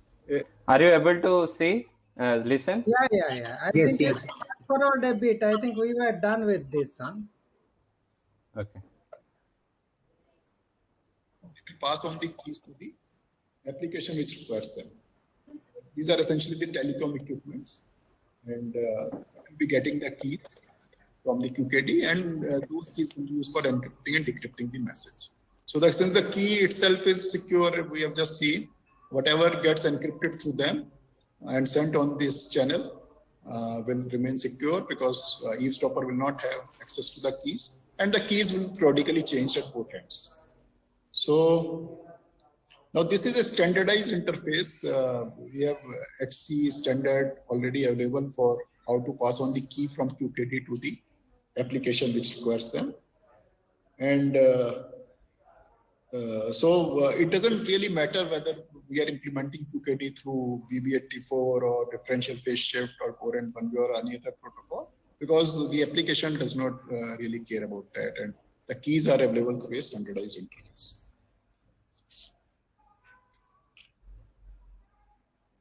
Now, if we look at the Qkd network integration, because point-to-point is a very simple case. Now, in general, the telecom network will be laid out in different topologies. So that's how, in case of such scenario, we may have application requiring keys at both ends, but there is a whole lot of network in between. So the Qkd network can also be laid out to make the keys reach from one end to another without intermediate connection with the user network. So like in this case, there is a Qkd module, which may be an Alice or Bob node, and then there are Qkd links. So these are all trusted nodes where we are sure that they will not be getting compromised. And because the distances can be higher, there can be a quantum relay point which relays the keys. Right? It may not exist today, but in future it may be there, or there can be an optical switch or splitter through which we can actually cater to multiple nodes simultaneously. So one Alice can cater to multiple Bob nodes and generate key. So the keys will pass on hop by hop, and ultimately identical keys will be given to the cryptographic application, which will be used for encrypting and decrypting the message. Now, there are different combinations of Qkd and user network. What is possible now in this particular scenario, we have the users like A and D, which are communicating with each other, and they need identical keys for encryption and decryption. But the Qkd network, because of the distances involved, may not be direct connection between A to D. So there may be nodes like B and C, which act as key relay. So the keys which are generated in the AB hop, like KAB, they will be transported using the classical channel between B and C, and they will be encrypted with KBC. So KBC is something which is generated in this hop. That will be used as a key for encrypting KAB. So KAB, using that mechanism, will be transferred from B to C. And finally, using KCD, they will be further encrypted, and KAB will finally get transferred from C to D. So that's how identical keys will reach the two endpoints where the user gets access to those. Similarly, it is possible that every hop there is a connection with the user. So the keys are, in that case, there is no need to pass the keys within the Qkd network. So this section will use keys KAB, this will use section keys KBC, and this will use keys KCD. And finally, we have a user network which can be mixed. So there are some key relays taking place, and at some places the keys are getting passed to the user network. So that is the mixed layer. So ultimately, the purpose is that the Qkd network can support all possible terminologies, all possible topologies of the telecom network. Let's see briefly how Qkd can address security aspects in 5G. So basically, 5G networks will enable wide range of services, and they will connect a lot of devices onto the network. So security becomes a paramount issue, and to realize a fully connected society. Because if security is compromised, then it can have very, very far-reaching implications. So again, 5G will realize a very high capacity and low latency, high capacity data, as well as low latency of data, which is required for certain critical applications. And it defines something called an optical front haul, which is the optical link between remote radio head at the antenna side and the baseband unit at the central office. And this front haul can be like 10 kilometers to 15 kilometers or so. So this is also an important aspect which needs security, and it's an optical link. So one of the interfaces that are being discussed is the eCPRI interface, Enhanced Common Public Radio Interface, as a key interface for front haul. So front haul is what we just saw with the RRH and baseband unit. And so eCPRI is basically an interface of 5G for efficient and flexible data transmission. So it takes care of certain drawbacks which the traditional CPRI provided or rather was having. So it is very important that we build a proper security mechanism between the remote radio head or the radio equipment and the So eCPRI network security protocols, these include IPsec and MACsec, but we have already seen that these are not common-term secure. So if there is a breach, then those get compromised. So one of the options is that in case there is a point-to-point link, then we can use a dark fiber, and we can have co-located Alice and Bob station with the radio side as well as the remote at the BBU side, and then the keys can be passed on, we have already seen, and then those can be secured. So this is one possible dark fiber topology where Qkd is having a separate fiber and eCPRI runs on a different fiber. There are also implementations which connect a single BBU to multiple remote sites to shared fiber infrastructure, and then Qkd can also be realized to support that. So we can have a single Alice station with the at the BBU side, and it can work with multiple Bob stations at individual remote sites, and then keys can be passed on, and then the whole traffic can run. The third option is that instead of having a separate dark fiber, because that may actually be a problem having access to so many fibers, so it is possible that eCPRI and Qkd gets combined on a single fiber because distances are not much. So it's typically 10 to 15 kilometers. So it is very well possible to converge both onto a single fiber, and then so as to save one dark fiber. So, but there are performance limitations which come because of that. But since distances are not very high, then I think those can be managed to save one fiber. And finally, we can have a shared fiber topology in which again the Qkd, the quantum channel runs on the same fiber as the data which is carried between data which is transported between BBU and the remote side. So we have a passive splitter, but the same fiber is used for quantum channel as well as classical channel. So this is the most optimized configuration. Now this is the implementation so far we have seen on the front haul side, but if we see another important aspect of 5G is the network slicing which it provides. So the advantage of network slicing is that the different slices can have different bandwidth, different latency, and accordingly the network will be optimized to support that. So along with the bandwidth and latency, they can also support different type of encryption and associated key generation and distribution mechanisms. For example, we can have a slice which is quantum resistant algorithms,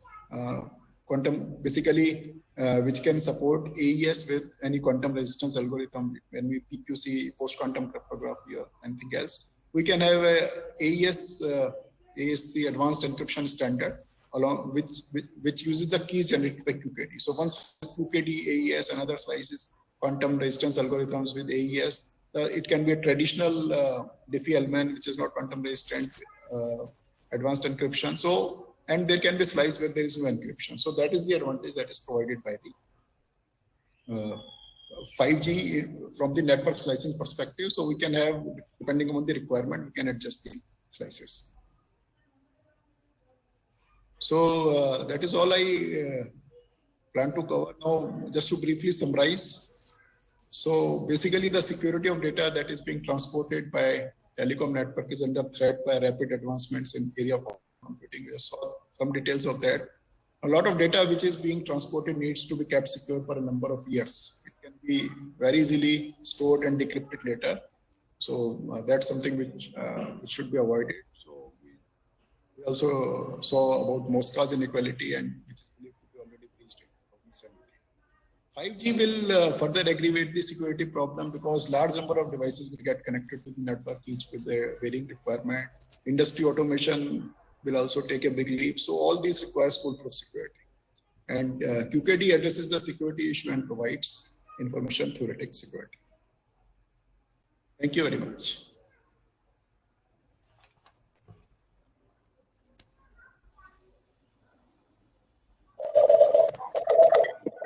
Thank you, Vigneraj, for sharing the slides of Atul and probably helping us get his insights on the security aspects of post-quantum era.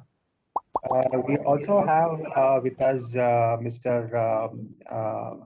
Prashanta, and I encourage all the audience, if you have any questions, to ask Mr. Prashanta so that he could help us addressing them.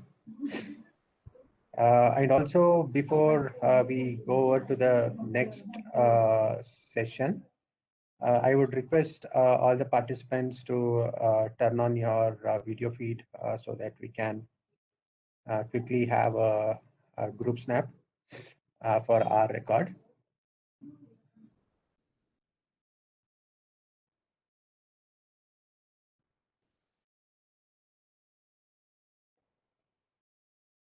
Vigneraj, do you want to stop sharing your screen? Yeah, you're still sharing.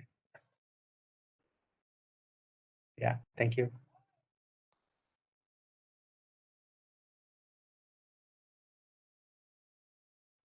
I request all the participants to come on the video feed.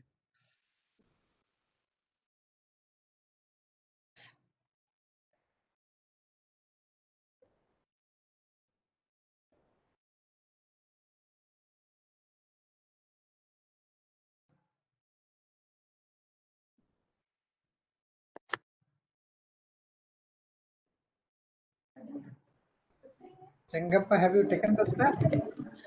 Once again, sir, I'm just hold on.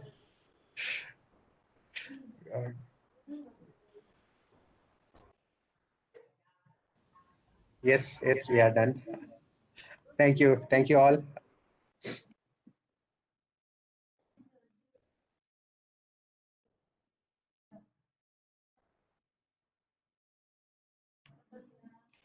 So we are at the last mile of our session for today, and we are in fact delighted to have with us Mr. Dilip Krishnaswamy, who was also a past chair of IEEE COMSOC Bangalore chapter, and also has been a guiding strength for all our events and workshops, and sharing his insights to do the events much more in a vibrant and rigorous way. So for people who don't know Dilip Krishnaswamy is currently serving as Vice President, New Technology Initiatives at Reliance Jio Infocom Limited. Previously, he worked as a senior scientist at IBM Research, as a platform architect at Intel, and as a senior staff researcher in the Office of Chief Scientist at Qualcomm.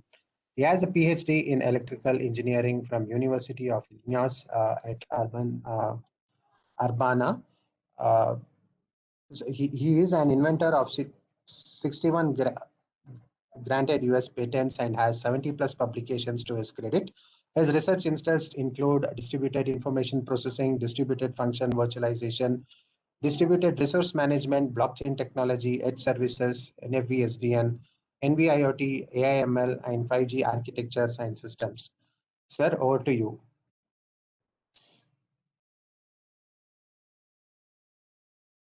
Hi, share my presentation.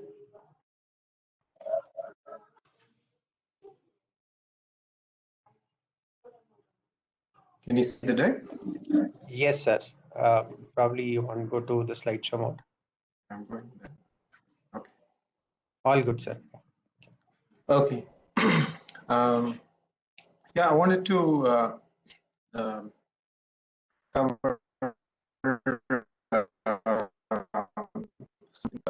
of quantum safe processing, because all of this kind of processing will effectively happen in virtualized deployments as we go forward in 5G networks and systems.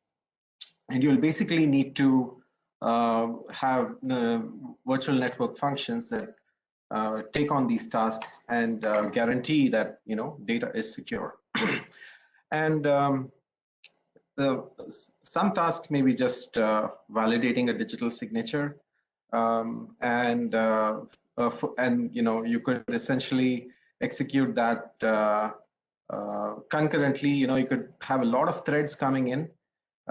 Different IoT data streams may be coming in. You want to verify signatures associated with them. You can do all of that concurrently, and spread it out and spread the computation out, on a pod in a Kubernetes cluster that's going to do these tasks. We can take it another step further, and that is with regard to blockchain systems as well, because as for example, if there are there's IoT data streams, say something associated with data privacy that needs to be performed, and there are multiple stakeholders with regard to that data, then that all of those stakeholders want to verify that, yes, I agree that this data, what was done with this data was done correctly. And now the problem is, you could have humans actually doing it. You could give it to each institution, and they could validate and send back. But the rate at which data will flow in these systems will be so high that you cannot have humans in the loop anymore. And you really want what you want as a human, representing the regulatory authority, or representing a consumer entity that's defending the privacy of users and things like that, or all the different stakeholders. They will have to encode what they want to get done in what's called a smart contract. Now, those smart contracts have to execute for each of these stakeholders, and then they all have to validate that, yes, we agree that the right thing is being done. We attach our signature to this information, and please proceed with recording the transaction. And when you record the transaction, you can record it across the stakeholders, and that's where it becomes a distributed ledger. You could even have a centralized recording if you wish, but if everybody wants a copy, and then it becomes a distributed ledger. So, so typically, that's what happens in a blockchain system. There are multiple entities. You have, typical systems. In a single computer, you have a private program that's updating its own memory and stuff like that. In blockchain systems, you have these shared programs, these smart contracts that are executing, and they're updating shared ledgers. And the nodes will need to perform consensus to agree upon, these transactions to come in. Now, as I mentioned, these nodes will have to endorse a particular transaction and then commit it. But it's possible that if you have a transaction, the nodes that are on the ledger are not necessarily the all of them need not endorse the transaction. The transaction may have a policy as to, okay, I need node A, C, and D to be the endorsers of the transactions. The endorsers can be different from the nodes that verify the transaction to proceed for recording. So then you can think of systems where you have these IoT data streams or high data rate streams flowing through our 5G networks, but you have a policy associated with them, and those policies say who should have endorsed it, and they should have attached their digital signatures. And what is where does quantum safety come in? These digital signatures should be trustworthy, and if you have a lower dimensional cryptographic processing system, it could be broken by a quantum computer. So that's where you want to employ algorithms that in the future will not be broken, and you create the digital signature based on those algorithms. And then the transaction is prepared. There's the data associated with the transaction. The endorsers attach the signatures to the data. Now you have a larger block representing the transaction. That has to be verified. Now, so that verification can go through a neutral entity, which could be a network of nodes that verifies this and subsequently commits to ledgers. And they can record, and then there could be the endorsers may actually need not be necessarily in the system itself, but they could get a copy of the ledger. So you can have those kinds of partition systems. But essentially, whoever is going to verify needs to be somebody separate from whoever endorsed, right? So when you think of this executing in a virtualized environment, you want to hand off this kind of verification task to somebody else who will guarantee that yes, this thing is right. But also you might want fault tolerance in that. You just don't want one node to be actually doing this and suddenly it goes down. So you want hardware fault tolerance.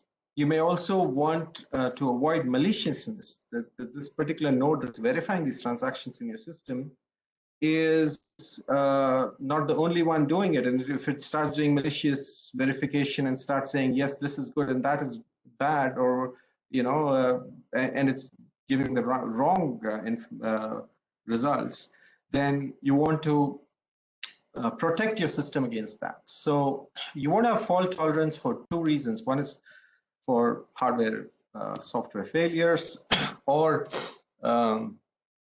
to avoid maliciousness. And that's where in distributed systems a technique called practical Byzantine fault tolerance came in. And I know most of the people here are in communications. Not sure how many of you have seen this kind of consensus-based system. So I thought it's very interesting. So I thought I'll talk to you about that. Now, normally we say, okay, I want majority voting, to actually make sure that something is not wrong in the system. So if I have three, how many nodes do you need? Like if one of them is going to fail, how many nodes do you need to actually guarantee that things are okay when you say fault tolerance? Typically you say, hey, best 2 out of 3 and I'll go ahead, right? But you will see what happens when you have communication systems and messaging, where 3 is actually not enough. You actually need 4, and to handle one node going down. And for 2 nodes going down, you actually need 7. And for 3 nodes going down, you need 10. And you'll see why this kind of thing happens. I'll walk you through an example. So there, the number of nodes that you need to have consensus is 3 times the number of faults plus 1. So with one fault, 3 plus 1 is 4. With two faults, 3 into 2 plus 1 is 7. And with 3 faults, 3 into 3 plus 1 is 10. That kind of thing. So now, so you want to implement the system. You have these end nodes. They're going to send messages between each other, and if they all send correct messages, we should be able to do fine. But it's possible that one of them sends one message to one node and it sends a different message to another node, and then there's a problem in the system. But how can you find it and discover that there's a problem and still recover from it, right? You can have a consensus even if there is a node which is misbehaving in the system. So how do you reach consensus in this kind of system? So a long time ago, 1982, there was this paper by Lamport, Shostak, and Pease, and was discussed the Byzantine generals problem, where there was a commanding general, and he has to send an order to his N-1 lieutenant generals, and they are all in the battlefield, and the next day in the morning they have to decide whether they're going to attack or not, or retreat. And all the lieutenants must obey the order, and the commanding general itself is loyal, then each loyal lieutenant obeys the order that he sends. But it's possible that the commanding general himself or herself may not be loyal. And then how do you handle this kind of system? And majority voting will not be sufficient, as we see soon. But here's what happens. So let's say there are two lieutenants and a commander, right? The commander is a genuine commander, is not misbehaving. He's saying attack to both lieutenants. Now, if you're using consensus, Lieutenant 1 will not only wait for the command from the commander, it will wait for messages from everybody else in the network. Now see what's happening. Lieutenant 2 is misbehaving and is telling Lieutenant 1, hey, commander told me to retreat. And Lieutenant 1 says, hey, I got a issue of a command of attack from the commander. So now Lieutenant 1 is confused. He does not know what to do. So now when you say majority voting, right, you actually needed 3 inputs. You only have 2 inputs here. One is saying attack, the other is saying retreat.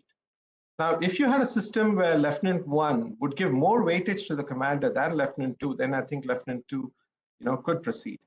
But if you have equal weightage on these messages, then now Lieutenant 1 is confused, right? Lieutenant 2 is misbehaving. He knows the command is attack, and he's not getting a message from Lieutenant 1 also, because this guy is totally confused. And what if the commander itself sends wrong commands? So commander says attack to Lieutenant 1, says retreat to Lieutenant 2, and Lieutenant 2 is actually behaving properly, but he says retreat to Lieutenant 1. Again, Lieutenant 1 is confused because he says, I got attack, but Lieutenant 2 is saying retreat. But in this case, it was the commander that sent wrong commands. But now, this whole picture, you can think of commanders and lieutenants, but you can think of these as 3 different nodes. But if one of the nodes has to take a decision based on the other 2, if one of them is misbehaving, we can see that in both cases, right, it's going to get wrong messages. And it won't be able to decide on, only Lieutenant 1, even if it's good, cannot take a decision based on messages that it's seen. So, but will 4 nodes suffice? Can you have another lieutenant and will that work? So let's say you have this commander, and now majority voting actually comes in. You can see that. Let's see what happens. So commander says good, good, good. Let's say attack, attack, attack. Lieutenant 1 is fine, repeats a message attack.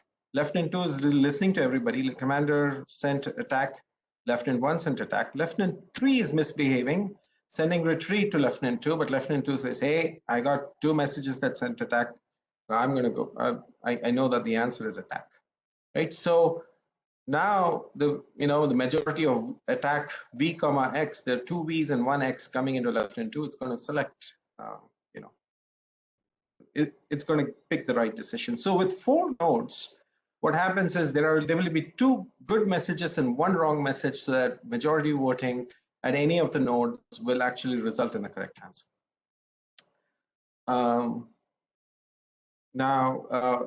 This is if the commander was behaving properly. What if the commander was misbehaving? Then you can say, hey, let it say send it X, Y, and Z, but let's say the messages from the commander are binary. So any one of X, Y, X, either X equals Y or X equals Z or Y equals Z, right? Any one of these two. If this is 0, then this could be 1, 1, or if this is 0, X and Z could be 1, 1. So 2 out of X, Y, Z will be the same, and the other will be different. So if you look at what's happening, if you try to do a majority voting on X, Y, Z, you will get the correct answer, based on the majority vote. So left-hand 2 is getting X, Y, Z, and left-hand 3 is also getting. So when you do this majority voting, let's say you had attack, attack, retreat, then X would be attack, Y would be we said attack, attack, retreat, right? So X is attack, Y is attack, Z is retreat. Then this would be an attack, that would be an attack, and this would be a retreat. So then this guy picks attack. Similarly, all the other nodes would also get 3 different messages. This is retreat, this is attack, and this is attack. So when you have 4 nodes, they can actually recover from 1 fault. And that's how the system was designed. And when you have 7 nodes, actually, you can have these wrong messages flowing through, but effectively it can be reduced to for a couple of things. And so in general, you can if you have a system of n nodes, it can handle and if it has to handle f faults, where the faults are actual misbehaving nodes or failures and things like that, we need n greater than 3f plus 1.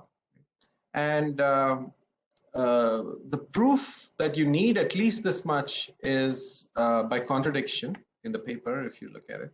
So it assumes that n equals 3f can handle f faults, and then they reduce the system to a network of 3 nodes that can handle 1 fault. And we know that that's a contradiction, right? We need 4 nodes to handle 1 fault. And that's how they say, hey, we need 3f plus 1. So you can read the paper and just Google the Byzantine generals problem. But this was the start of consensus in distributed systems. But it's very interesting. Now, these days you want to do more, and practical Byzantine fault tolerance is a practical implementation of this, where you may have a leader node and the client sends a request to the leader node, and all the other nodes participating in consensus respond. But we don't wait for responses from everybody. As long as you have f plus 1 replies, you say, okay, f plus 1 identical replies. So you may have, if you're handling 10 faults, if you have 11 messages that say attack, and let's say 2 messages that have, let's say, retreat, then you have 11 messages greater than 10, or the fault tolerance that you intended the system for, that said you can attack. So you just go ahead with that. So if you have f plus 1, you don't wait for 3f plus 1 replies. You don't wait for replies from all the nodes. That results in faster processing. So that's how typically PBFT is implemented. And as we go into virtualized deployments and you have different nodes performing this consensus, all of them will be doing this asynchronously, and then you want to invoke a slightly different variant of this called the Honey Badger BFT, Honey Badger Byzantine fault tolerance. That's in this paper, 2016 paper. But essentially what they do is each node keeps doing its job, maintains a queue of validated transactions, and then the internode consensus takes this top queue of validated transactions and then derives a subset that everybody agrees upon based on a policy, and then proceeds with those transactions. So, because transactions can be flowing asynchronously and things like that, some transactions may have been validated in one place and not yet in another place. So you just maintain a queue of validated transactions and keep moving forward with, a subset of transactions, aggregate them and just push it through. So this would be a more practical asynchronous implementation in virtualized environments. So, and what we are doing at Geo is thinking that, okay, we'll have these virtualized environments, there'll be all these IoT data streams, and we have to do this consensus, execute these smart contracts, and commit information to ledgers. But now the transactions may be coming in from anywhere, and then you'd come to this neutral entity that will validate across nodes, so you have this fault tolerance. But like in Bitcoin, we say there's so much, everybody's trying to do proof of work on all the machines, and then they're wasting energy, and then and all of that. So, in these kinds of systems, it's good if you have a small set of neutral nodes that actually do this consensus with adequate fault tolerance. So if f equals 1 or 2 or 3, that you decide, maybe 10 nodes is sufficient. And you quickly move the transaction through. So you're also energy efficient in the consensus. You're not asking 1,000 nodes to do this task. You ask maybe 10 nodes to do this task, or 13 nodes to do this task. And it was done in a distributed manner, and you proceed with the transaction. So that's what we're thinking: more energy efficient, small set of nodes doing a distributed consensus to move it forward. But what is the consensus about? Now, all the endorsers have to attach their digital signatures to these transactions, and those signatures have to be verified. And then all the nodes that are involved in the consensus have to agree that, yes, I did validate that all the endorsers that were required for this transaction did endorse the transaction. I checked the signatures; they're all okay. So let's move ahead through consensus with the transaction. So, but quantum safety is also important, and going forward, all these digital signatures should be done, in higher dimensional space, or using, ECDSA algorithms in higher dimensions, or using newer, say, lattice or node-based cryptography, or new post-quantum cryptography algorithms, things like that. So you would pick good algorithms that would be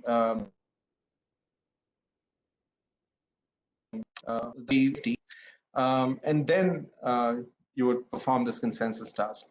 So we looked at which algorithms we should consider. Now, a quantum computer with a d-bit hash can be targeted with 1/3 of the bits with a birthday attack technique. It basically, what the attack tries to do is find another hash that collides with this particular hash, and a quantum computer can do it with 1/3 of the bits, or qubits. So if you have a 256-bit hash, you can target it with 86 qubits. And today's quantum computers are ranging from 48 to 72 qubits, with IBM and Google and everybody else working on these systems. So you're pretty close to kind of getting at the 256. 384 requires about 128 qubits, and a 512-bit hash requires about 171 qubits. So longer hash sizes increase the quantum safety. So we looked at 256, 384, and 512 ECDSA-based systems. So ECDSA elliptic curves, 256 R1, 384 R1, and 521 R1 is what we are decided to use for now. And we could use other algorithms as well. Also want to give you an insight as to what happens in Shor's algorithm. When you try to break a key and things like that. And the thing is, you want to factorize, you use prime numbers and things like that, and you create like a key, but to break it, you actually need to factorize a really large number. And that takes an inordinate amount of time. You could keep guessing and guessing, and you may never get at the answer. But what Shor's algorithm tries to do is it starts with an initial guess. That's not a factor. If it were a factor, great, right? And you could just use it. But it raises it to a power p. Now, it turns out, as you raise this guess to the power p, you can have different remainders, but there will be, at least for some power of p, there will be a g raised to p such that the remainder is 1. That is a multiple of n plus 1. So you can write, you move the 1 to the other side, you can write kn as g raised to p minus 1. And then, our algebra, a square minus b square is a plus b into a minus b. So you can write g raised to p by 2 minus 1 and g raised to p by 2 plus 1. So this assumes p is even.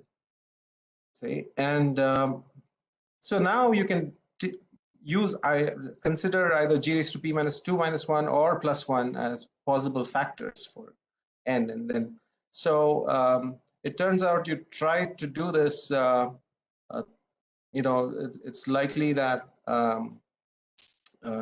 you will find a factor, say 37% of the time, but you have to find the correct p, which is the harder task. And now, if you pick any power x, because we don't know what p is that you need to find, you can write it as some multiple of n plus some remainder. Now, the interesting thing is you're trying to find this p that is giving you a remainder of 1. So it has a structure that, okay, if you take g raised to x, you multiply g raised to x with g raised to p, you will still get the same remainder r.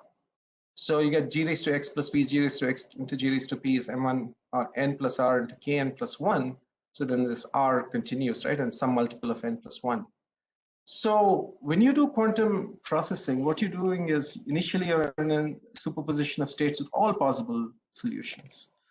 Then you raise it to this power p, and then that leaves the system in a superposition of states of possible solutions with a period of p, because only those will have this remainder r that you're observing. So now you're so now if you're in a superposition of states of numbers that are in a period p, there's a period there. And so the nice thing is you do a Fourier transform at that point. When you do a Fourier transform, that discovers this period p. And then once p is found, the factorization is done and the key is broken. So this is like a one slide summary, but very, very deep, complex math, but hopefully you got an idea of what it does. But the key thing is trying to find this period through a quantum Fourier transform to break this large number. And that is what is causing everybody grief, that, hey, all of this signatures that we have could all be broken in the future. But in the near term, 256 might still be okay, 384, and then the 521 curve will definitely give you enough defense for, and as long while quantum computers are still growing in capacity. So the ECDSA signatures, 256R1 uses a SHA-256 hash with a elliptic private key of 256 bits. The 384R1, sorry.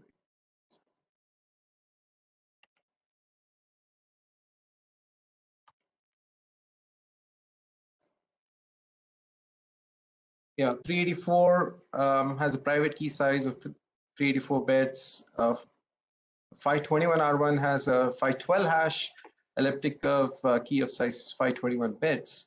Now the digital signature that's generated is twice the size of the corresponding elliptic private key. So for 256 you have a 512 size digital signature, 786 bits for 384 and 1042 for the 521R1 curve. And so we have looked at these algorithms at this time, but technically we could use other algorithms as well in the future. So what we're doing is we're assuming this whole stream of transactions. We have to verify these signatures really fast, and there'll be a policy associated with these transactions that needs to be validated, and the signatures validated. You could do it all in one node, and that if you trust that node, then that node can say, yes, the transaction is fine, and proceed to recording in a ledger. And if the and you could also ask the system to even get endorsements from all the nodes that have to meet the policy. So you could initially just have a transaction come in. You could go to all the endorsing nodes, get all the endorsements, then do the verification, check if everything is okay with this comparator, and then record. So then finally you compare all the results and then record it in a ledger. Now this is what you could do in a single node, and you could have a multi-threaded execution that processes many streams of transactions. And then you also, if you want to have that fault tolerance, so you want to do inter-node quantum safe consensus. So you have multiple nodes, and if each one is called a distributed consensus node, DISC node, you have a set of K nodes that will engage. Each one will verify, and then you'll have a consensus across them, and then you'll commit to your ledgers. So we studied this, and most of our core work that we do is in Java. So we tried the Java crypto libraries for these three curves, and the performance was abysmal at this time because the libraries were not optimized. And then I thought, okay, let's try Golang, and then we saw 256 was optimized. We got pretty good throughput with that, but 384, 512, 521 were not yet optimized. But Node.js was very well optimized. See the green curves. So today, if you guys want to do anything related to these curves, I would say use the Node.js crypto libraries. They're giving you very good performance today. In the future, I suppose Golang and Java will actually come up in performance. But for now, we have to do this. But Node.js by itself Node.js itself is a single-threaded environment. So what we had to do to get for multi-threaded execution was, if you had a multi-core CPU, if you had a 40-core CPU, you actually, so let's say you want to do parallelism of 32, you have to create 32 Node.js servers, one on each core of that machine, and then issue tasks to each one of them, which is what we did. And then when we did that, we parallelized. So there's a front-end Java code that's distributing the tasks to Node.js servers, and we're getting pretty high TPS of. So these were initial results that we got with 23,000 approximately for 256, 14,000 for 384, and 8,300 for 521. But there was, and then there was this internode consensus results with, we went up to say if you had 2 faults, if you have to handle what happens, and pretty good performance. The degradation wasn't that much. It's holding reasonably steady because they're just quickly exchanging the fact that they all agree upon the same thing. So it's not like they all have to do proof of work and all of that stuff, but they just have to agree that, yeah, they have the same answer. So it's just this performance slightly drops because of the communication costs. Now, one thing that it turned out that we are actually getting a lower performance here than we should have got. What was happening was on the feeding side, on our input side, the load was coming in through a single node and it wasn't driving the system well enough. So we had multiple nodes drive the Java code to the Node.js servers, and then we now have about 66,000 TPS with 256, 25,000 with 384, and 13,000 with 521 with 32 cores. So, and these were all with 1 signature per transaction. And now and if you have 4 endorsements, we are able to actually get TPSs of still pretty high, 40,000 transactions per second with 256, 384 is 9,000, and 521 is 4,500. So I'm sharing you latest results that we have.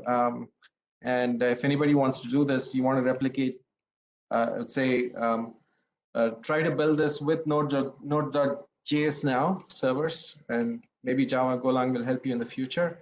And you could implement your inter-node consensus as well. So we can perform this kind of consensus in neutral virtual network functions across nodes in an automated fashion as we might need in virtualized environments.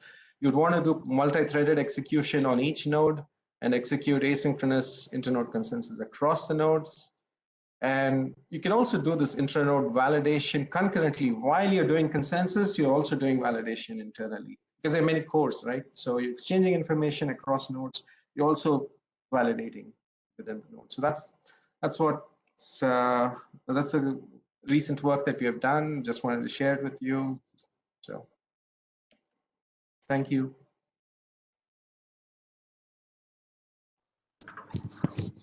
All right. Dilip, thank you so much. You're welcome. Yeah, it was a wonderful talk personally. Yeah. Subhash, Bignaj, can I just go ahead, or do we have any further questions from the audience? At this point, we don't have any questions, Subodh. However, I request the participants to feel free to unmute themselves and ask and interact with our panels so that it would be good. So we can wait for a minute or two and then probably you can take over. Sure. Let me meanwhile just poll Dilip's brain. Sure, definitely. Yeah, go ahead, please. Dilip, thanks for sharing about the future of Node.js libraries. What are your thoughts? We keep also hearing just from Cisco's work in enterprise blockchains and the future of VDLTs. What are your thoughts and the progress the Open Quantum Safe project is making? Any insights? Is there something we can leverage that here? Just asking your comments on the Open Quantum Safe project. I think, yeah, it's good if we pursue things with open interfaces, because, and I think the earlier speakers were also alluding that we should have this kind of, we will expect to have these kinds of network functions that will do this processing, right? So, and when we think of these tasks, we can separate, something else that's actually doing the signing versus something else that's doing the verification. And if we have open interfaces for exchange, then we can say, what is the size of the message? What is the algorithm that you're using? And this is the signature, and just send it, and as long as, the other side supports it. And you could have an initial exchange on, okay, what do you support on the other side? And then based on that, you could actually generate data based on the capability on the other side and things like that. For live signature generation and things like that, if data was already generated, then with a particular algorithm, you would need it to be verified by that algorithm. But you could have a handshake with the capability and then a network function on the other side. But open interfaces would be great, right? To actually, for people to agree upon which algorithm, what level of quantum safety they're seeking at any given time.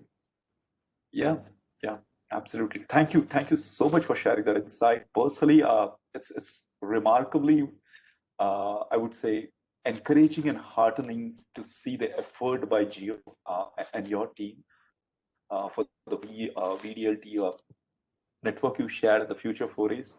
That was very insightful for me personally, and I'm sure the audience would have lapped it as well. Thank you. Yes, since the questions are not coming in, is it okay I ask a couple of questions to the previous sessions?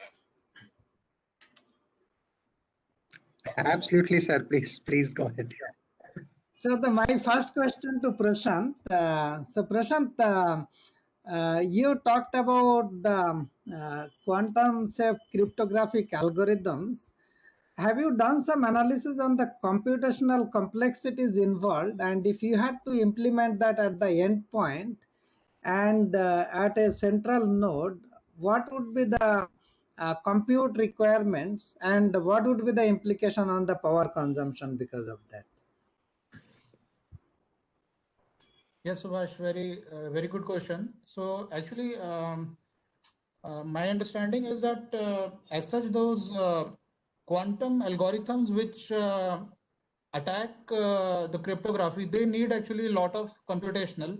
But these defensive algorithms, which we have implemented in our product, they hardly need any computation. And it also further depends upon the rate at which you have to process actually. In our the one product which we showed to you in one of the slides, so So that is implementing on a simple ARM-based microcontroller, and it will need hardly any power. It runs on I think around 5 to 8 watts of power. So as such, the post-quantum cryptography algorithms perspective, for a small rate, I do not feel that issue. And but for a higher rate, if you have to go to say around 10 Gbps rate at which you have to process, and you have to have all the encryptions there, then you need your algorithms, etc., to be implemented in some FPGA based processor. That is in fact some current work which we are currently doing. So that I will be able to share the findings once we complete that work actually. Yeah. Thanks, Prashant. I have another question. This one is to Atul. I know Atul is not there, but Prashanta Haldar is there. So this question was on the part where Atul was explaining the Qkd key distribution on a point to multi-point scenario in the front hall network. So I didn't get the centrality of the full idea. So my question is, typically for the key distribution, you need a single photon and hence the dedicated fiber optic channel. How is it that the multiple users are able to maintain the same single photon coherence requirement in doing a point to multi-point distribution of the key? Yeah, Subhas. Yeah. Yeah. Actually, in case of multi-point scenario, means QKD is inherently point-to-point network. There is one Alice and one Bob. So there is another type of node, that is key relay node. And in the key relay node, key means it will act. Key relay node is consist of both Alice and Bob. So for one part, it will act as Alice, and for another part, it will act as Bob. So two separate network will form in using the key relay. So it will form a network. And another kind of relay node is we can do it using switch and optical splitter. In that scenario, once means in network there are multiple Bob node in multi-point network. There are multiple Bob node and single Alice node. So using the splitter and switch, we can distribute the key. Means the QKD will work in time division manner. Means sometime it will give to one network, and sometime one Bob, and sometime it give key to another Bob node. So Prashanta, if I get your what you explained, you are saying that the single photon, you are able to optically switch to create a time domain distribution mechanism. Yeah. Okay. Oh, that seems pretty complex mechanism, because you are talking at a photonic domain in real time. Actually, we are means in practical QKD system, we are not generating single photon. This is an weak coherent pulses. Means the power on of transmitted signal is on single photon level, but it is not a purely single photon. So if it is a pulse, how is it different from the classical information exchange model? Yeah, classical information is done in very high amount of power, and here the power is very less. Here for each pulses, the photon means average photon number is less than 0.5 or 0.1. Okay. Thanks, Prashant. I think that is helpful. Yeah, thank you. Now, one question to Subodh. So, Subodh, I'm not sorry, Subodh, Dilip. So sorry about that. So, Dilip, you talked very nicely on the Byzantine fault tolerance in the context of distributed consensus. So my question is that if let's say that a rogue element, rogue commander that you explained in your session, how would the quantum aspect come in there? I didn't fully gather that part, Dilip. So if you can explain a little bit, maybe a repetition, but that would be helpful. Yeah. So the quantum part was on the signature verification, Subhash. So we were basically processing quantum safe algorithms, and all the nodes are processing quantum safe algorithms. And so, but on the consensus part, this was straightforward consensus, and they are all supposed to kind of agree. Now, there is another work that I've done on quantum blockchain systems, where you actually have non-determinism with regard to smart contracts, but that I did not address in this talk.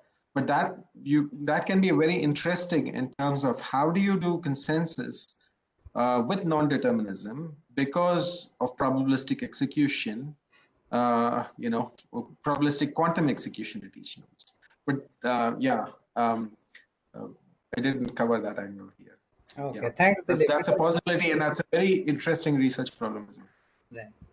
Yeah, your session was very intriguing. Thanks for the insight that you connected Byzantine with Shor's algorithm. That was just amazing. Thank you. So there's I have another paper on this quantum blockchain stuff where I've talked about this, but we haven't done this automated implementation with non-determinism and things like that. So I didn't have any results to show on that, but only some theoretical work on that. Great. Thanks. No other questions? If I can squeeze in just one last question to Dilip. This is really a broad-minded one because we have this overarching theme of 5G, and now if I just ask Dilip and Prashant, feel free to chime in as well because we don't have Atul physically, but to both of you. So if you imagine my phone here now connected to the quantum 5G core network, right? We obviously know AKA or the traditional RSA, DCC kind of, that is going to be legacy now, right? We are in 5G phase 2 and phase 3. We are really looking at this unexplored pillars, if I may use the word, right? This trust relationship between Subodh's phone to authentication servers in the distribution cloud. That is one. And bear with me as I expand this, I'm just laying it out so all the audience on the call also gets it. So with the existing bucket of protocols like, let's say, EAP, right? Extensible Authentication Protocol, WPA2, the same thing which we use in our wireless or Wi-Fi homes. Is that sufficient enough for SIM-based, PKI-based authentication, shared key authentication?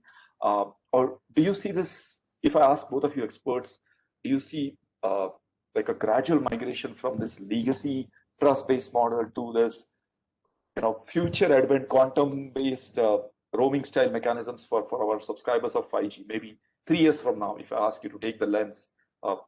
Any thoughts on that?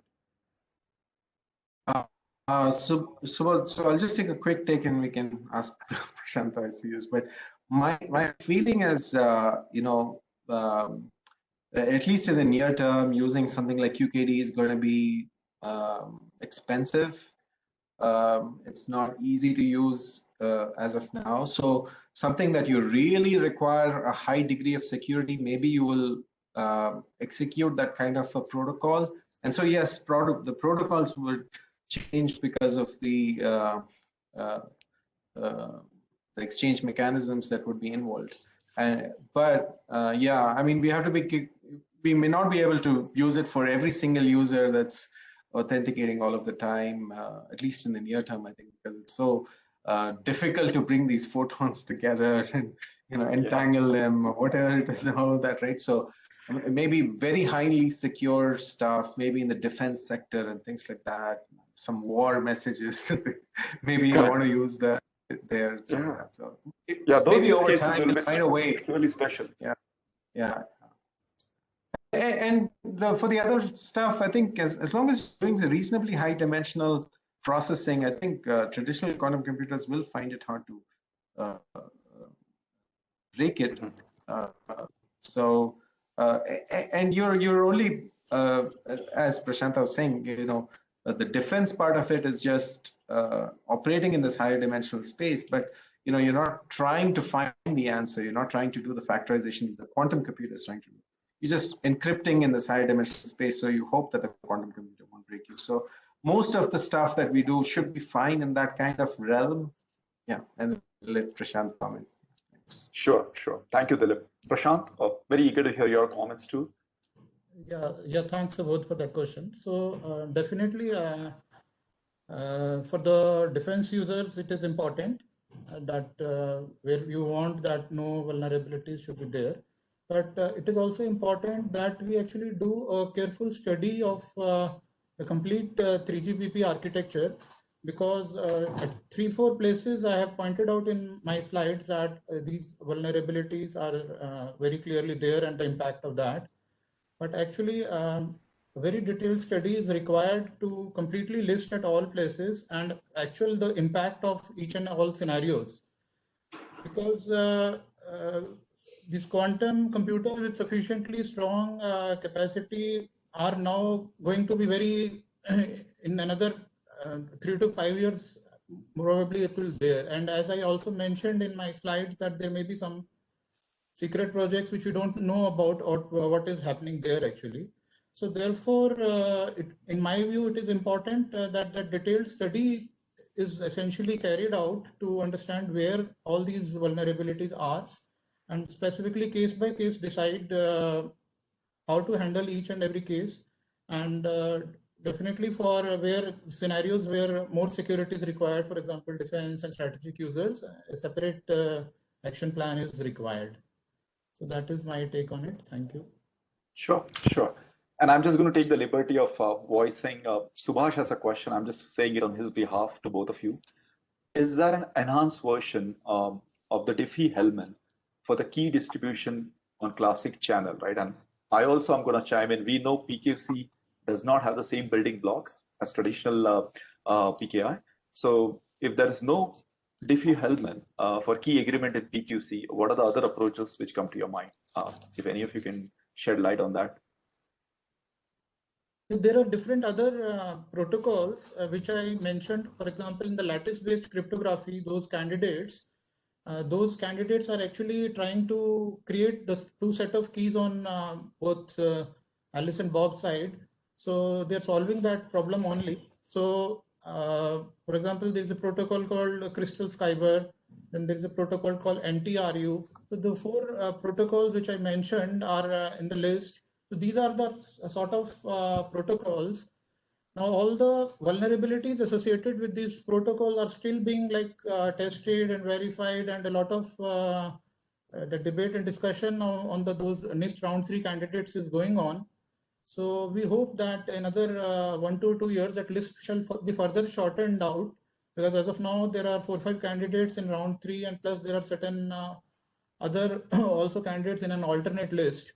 So in another 2-3 years, that will be really down to 1 to 2 candidates only. And then we know actually this one is to be used. We have more confidence on that actually. Okay.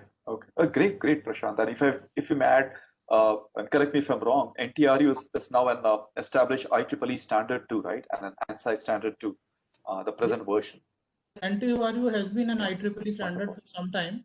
But with respect to security vulnerabilities and all, there have been different versions, and the current version in that round 3 candidate of the NIST is still being evaluated, and there is no last word has come. So it will take some time to do the complete cryptanalysis from all quarters and then decide on the candidates. Yeah. Okay. Wonderful. Thanks. Subhash, was that okay? Is there anything else you had in mind? I just piggybacked on your question too. No, that's perfect actually. That's perfect. Thanks, Subhash. I guess if there is no question, we can move into the last part of our session. No, there's one question from me. Hello? Yeah, please go on, Arindam, Yeah, please. go ahead, Arindam. Okay, so it is a question for Mr. Haldar on quantum key distribution. So what I understood was that the optical link budget is responsible for the detection of intruders. So it is kept so low, the link budget, is that if there is any intrusion, it changes the budget and it is detectable. So is my understanding right, or it is something else? Based on the two algorithms that was shown in the presentation. Yeah, actually, in case of quantum QKD system, we measure the secrecy in terms of quantum bit error rate. If if some intruder comes, the quantum bit error rate will increase. Means the bit error will means the error will be high. So that is why you are keeping the link budget so, I mean, attributing signals to such an extent that any intrusion will sharply increase it. That is what I understood. Yeah. Okay, thanks. Okay.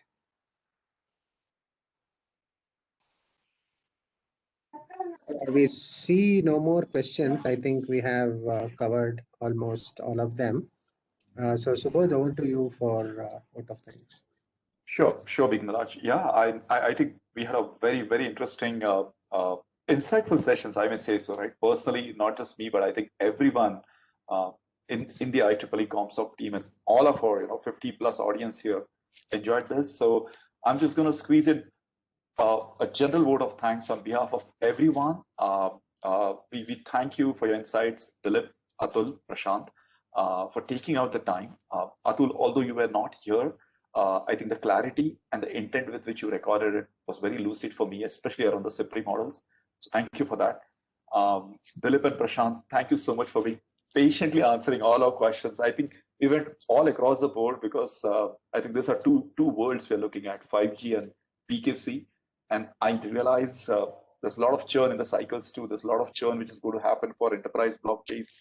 And I think we all agree there's a critical need to ensure that 5G standards also start looking at PQC now for the public key ciphers. And there's a very steep or uphill climb for all of us here who are working in the 5G space to make sure that PQC is part of that initial thinking. So in that respect, the way all three of you shared your insights, your rich experience, and the great research work you do was simply phenomenal. Thank you all. On behalf of the entire team here, we would like to thank you. And we're really looking forward. For the audience, we would encourage keep researching in this space and watch out. There is a third part to this security talk, probably in a month or 4 to 6 weeks from now, which will circle around IoT and security, and then look at in the big space of million to million devices connected in the realm of 5G. So watch out for the session when Dr. Alok and all of us here, we send out the invites to you. And nothing else from my side, Subhash. Anything else, Subhash, Bigmaraj?